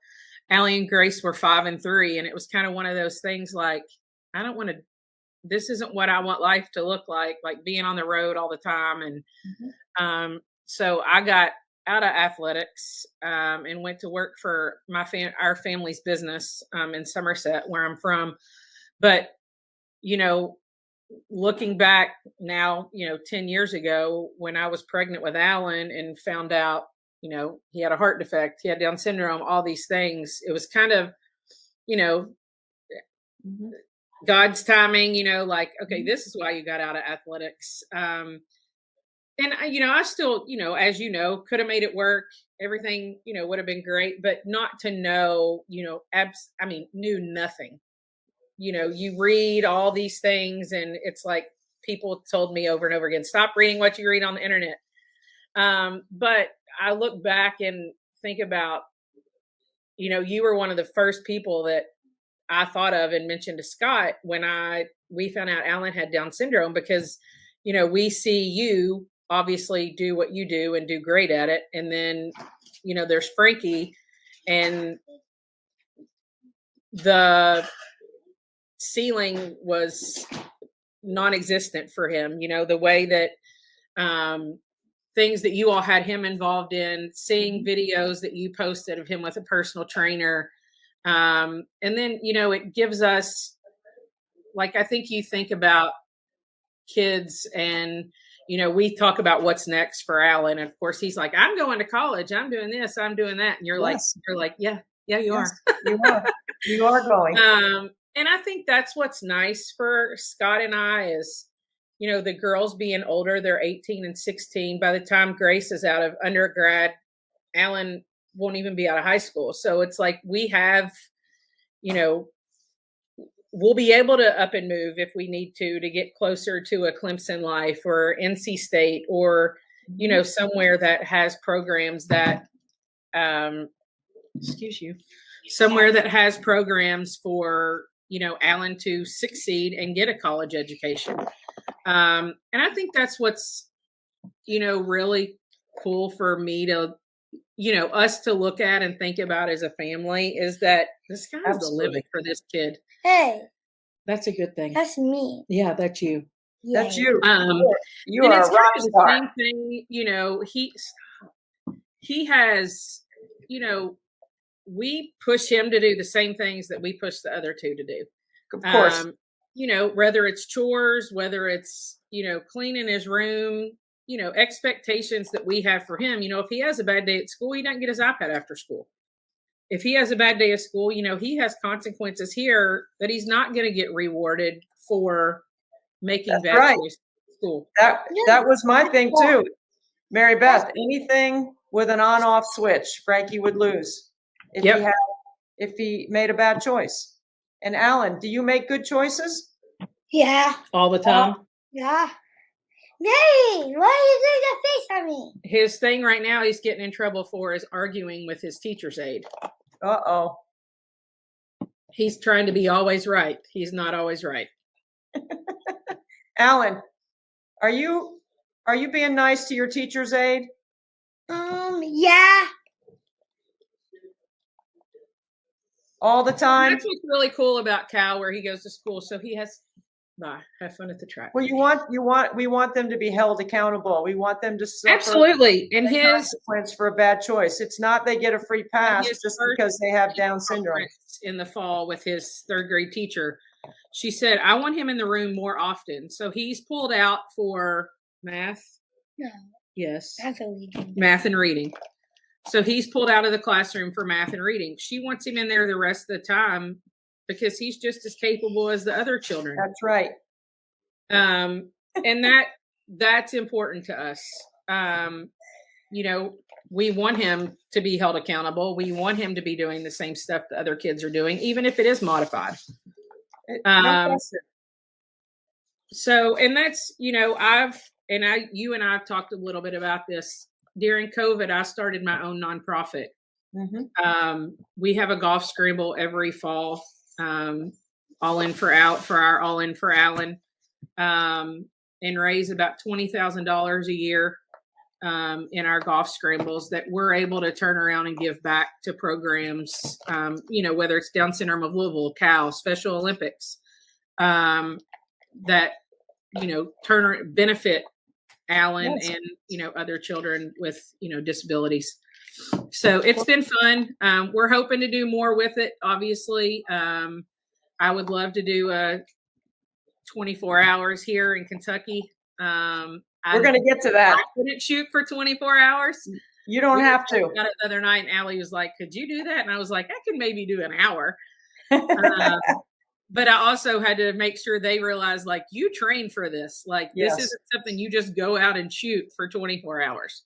No, it's a significant training fitness program that is getting harder and harder in year 7. But it's definitely worth it, because no matter how much sweat equity I have in the event, getting a chance to spend time with you and Allen like this, share your story, tell people why it's important, helps others see why they should give and why they should help us raise money so that we can organize and socialize and train and compete. Those Absolutely. are the things that Allen wants to do. You're listening to him talk to us about tackle football. Like, is that a reality or not right now? I don't, he thinks so. He's like, sign me up. Scott thinks so too. So maybe I'm just the one that needs to catch up. Well, I mean, there are some safety and security things about tackle football that we are well aware of, especially for a person with Down syndrome, that we have to make sure the neck is stabilized and those things. But he's an amazing kid to hang out with. He's a lot of fun.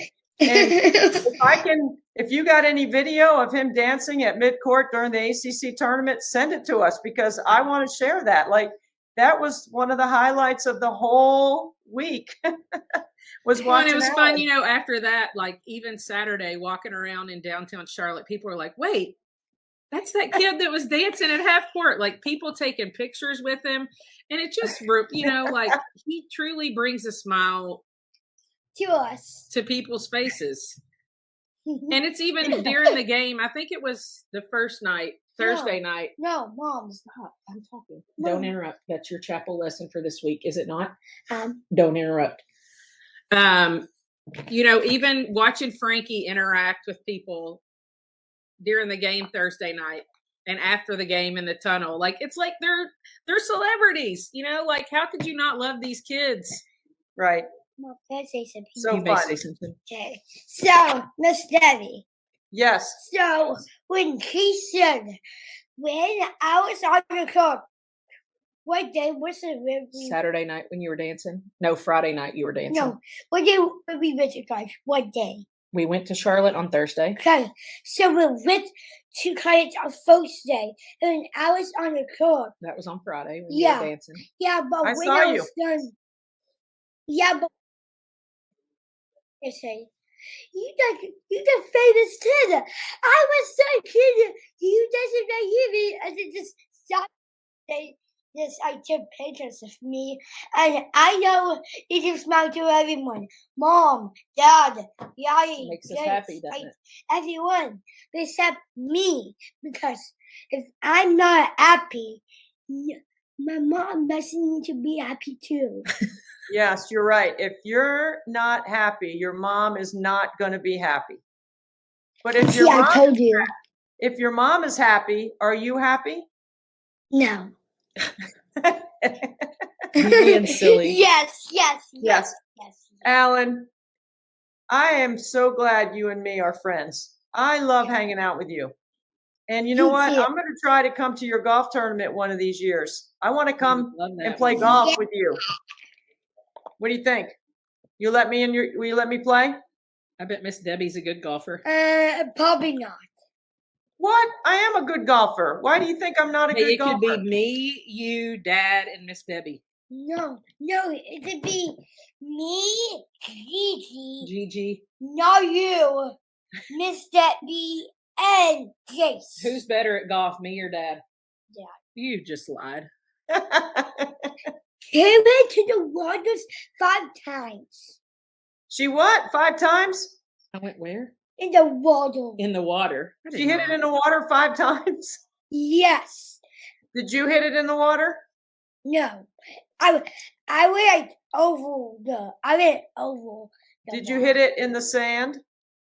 No, I was close to the. You hit it close to the hole? But close to the The green. The Okay, so goalpost. I'm Those going to are tell on you a sport. quick story. Can I tell you a story about golf? Yeah. So Frankie and I are playing in a unified golf tournament. He's the athlete. I'm the unified partner. We show up on the first tee, and it's alternate shot. So as a golfer, you don't want to put him in a bad spot. So there's a lot of pressure playing with your athlete, right? Because they're good. Frankie's a good golfer too. So yes, he is. Yeah, he's a really good golfer. Oh.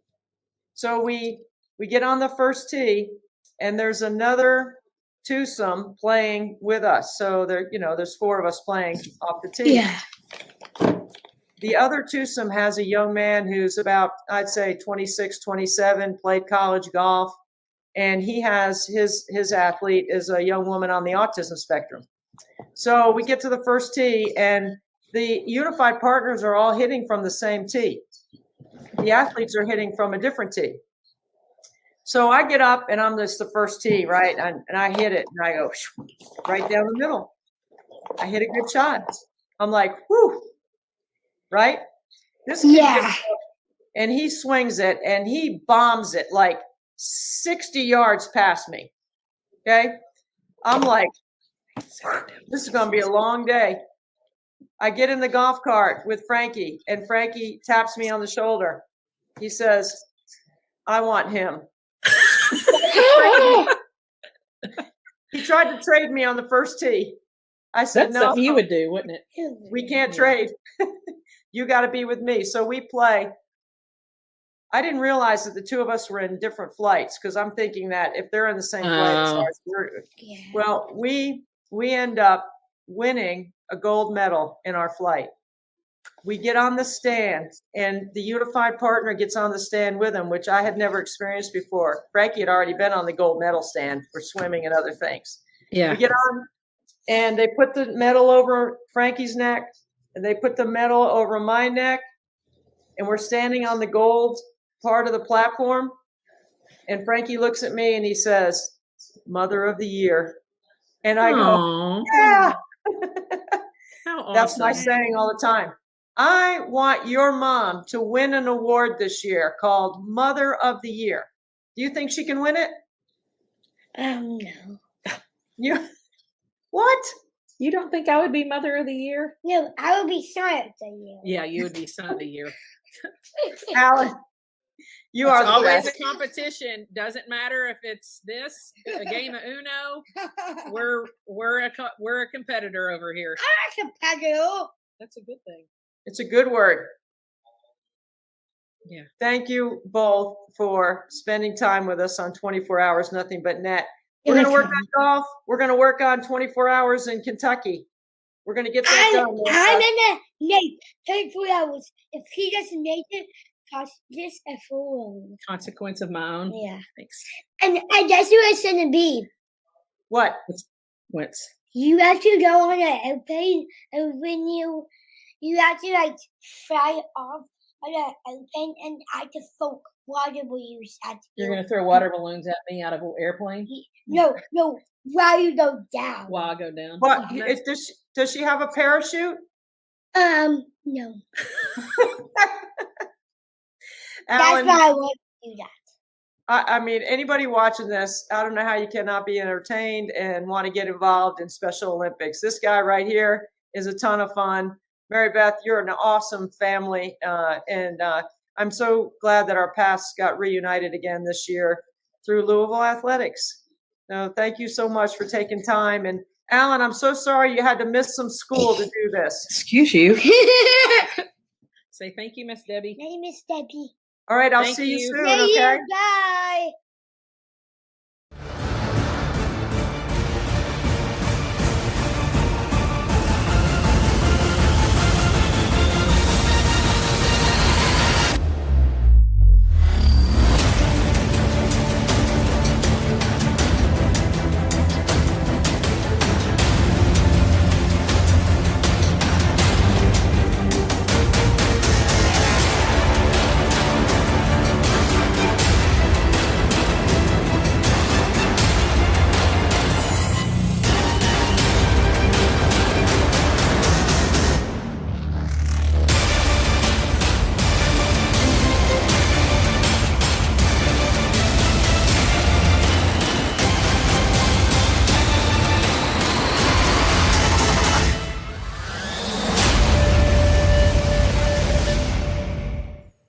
Okay, we're trying to catch up from the 2 hours that we missed, so we're going to go a little bit earlier than the top of the hour, but we're at 8 a.m. on the East Coast, and we're getting, see the light at the end of the tunnel, right, guys? All right, so because of all the torrential rain that we had, we're not going to go with the Dr. Dish right now, so we're going to bring that back out because I think we're going to have some clear skies coming pretty soon, right, guys? Yes. Yes. We're counting on it. Sunshine. 1, 2,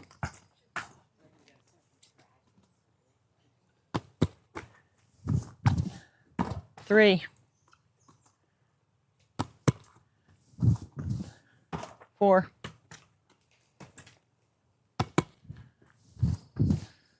5,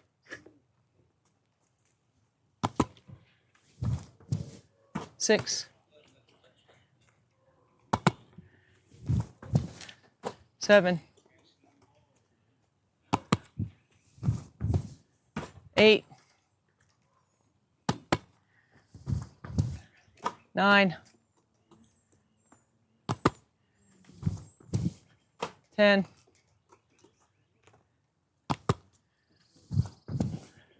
11,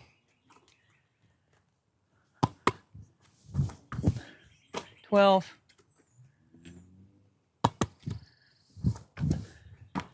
12. Thank you. 13.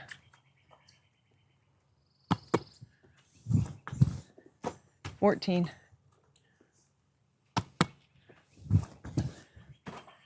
15.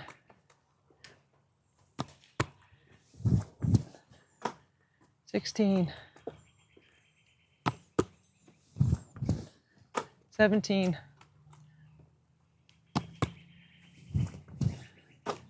18. 19. 20. 21. Off.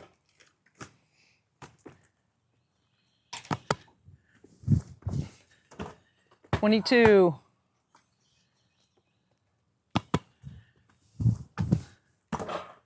23.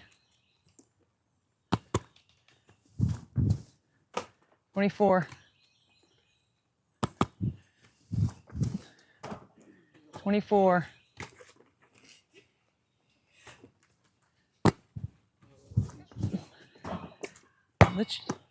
'Let's use that one. 24. You can take that out of the rotation totally. 24. 25. 26.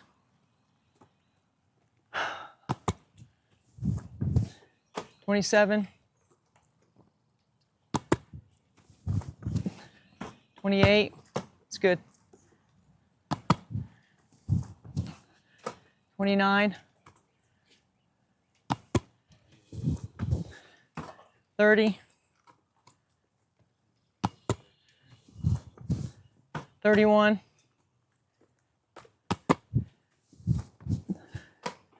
32, 33, 34, 35,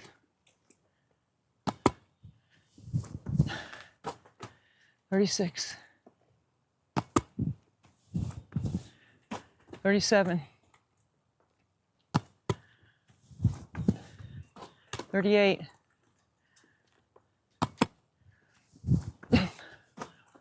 39, 40, 41, 42, 43,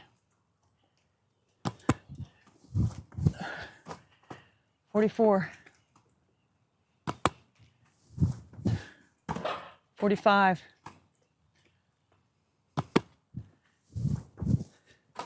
46, 47,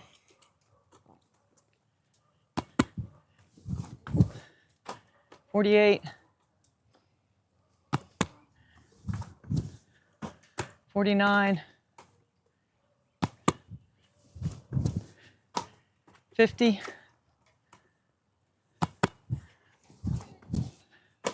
51,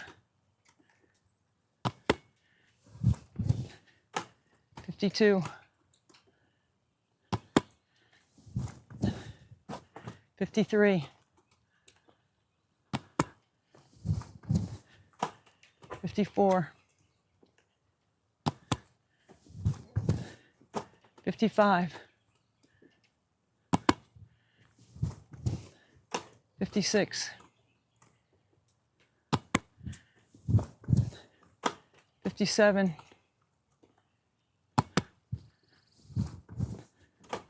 58,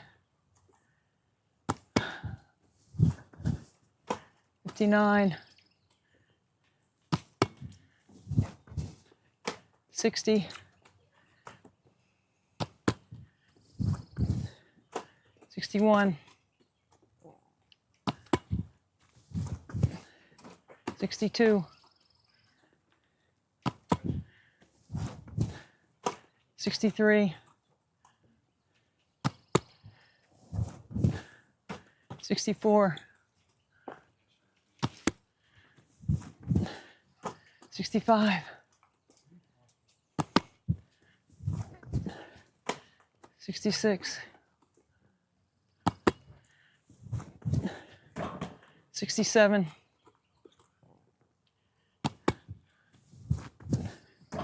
68,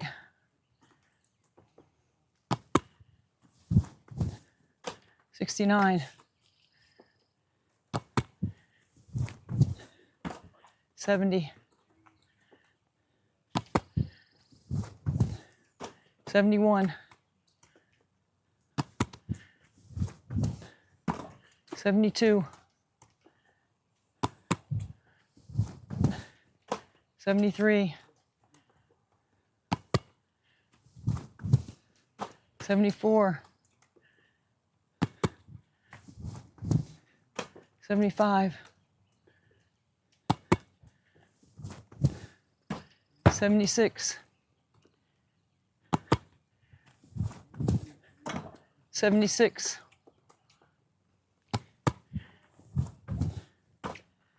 77, 78, 78, 79, 80, 81, 82, 83, 84,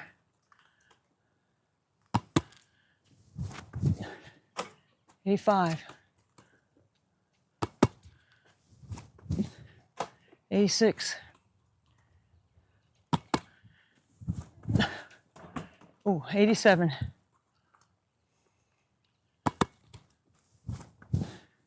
88.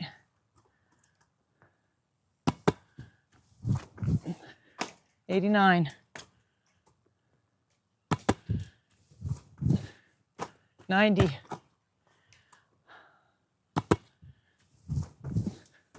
91.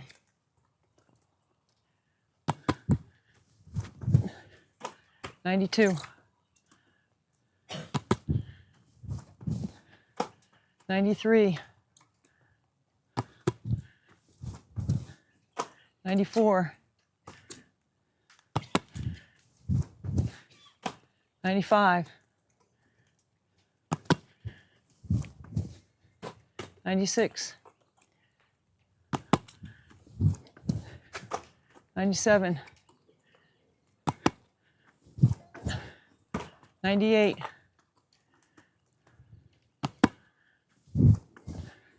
99.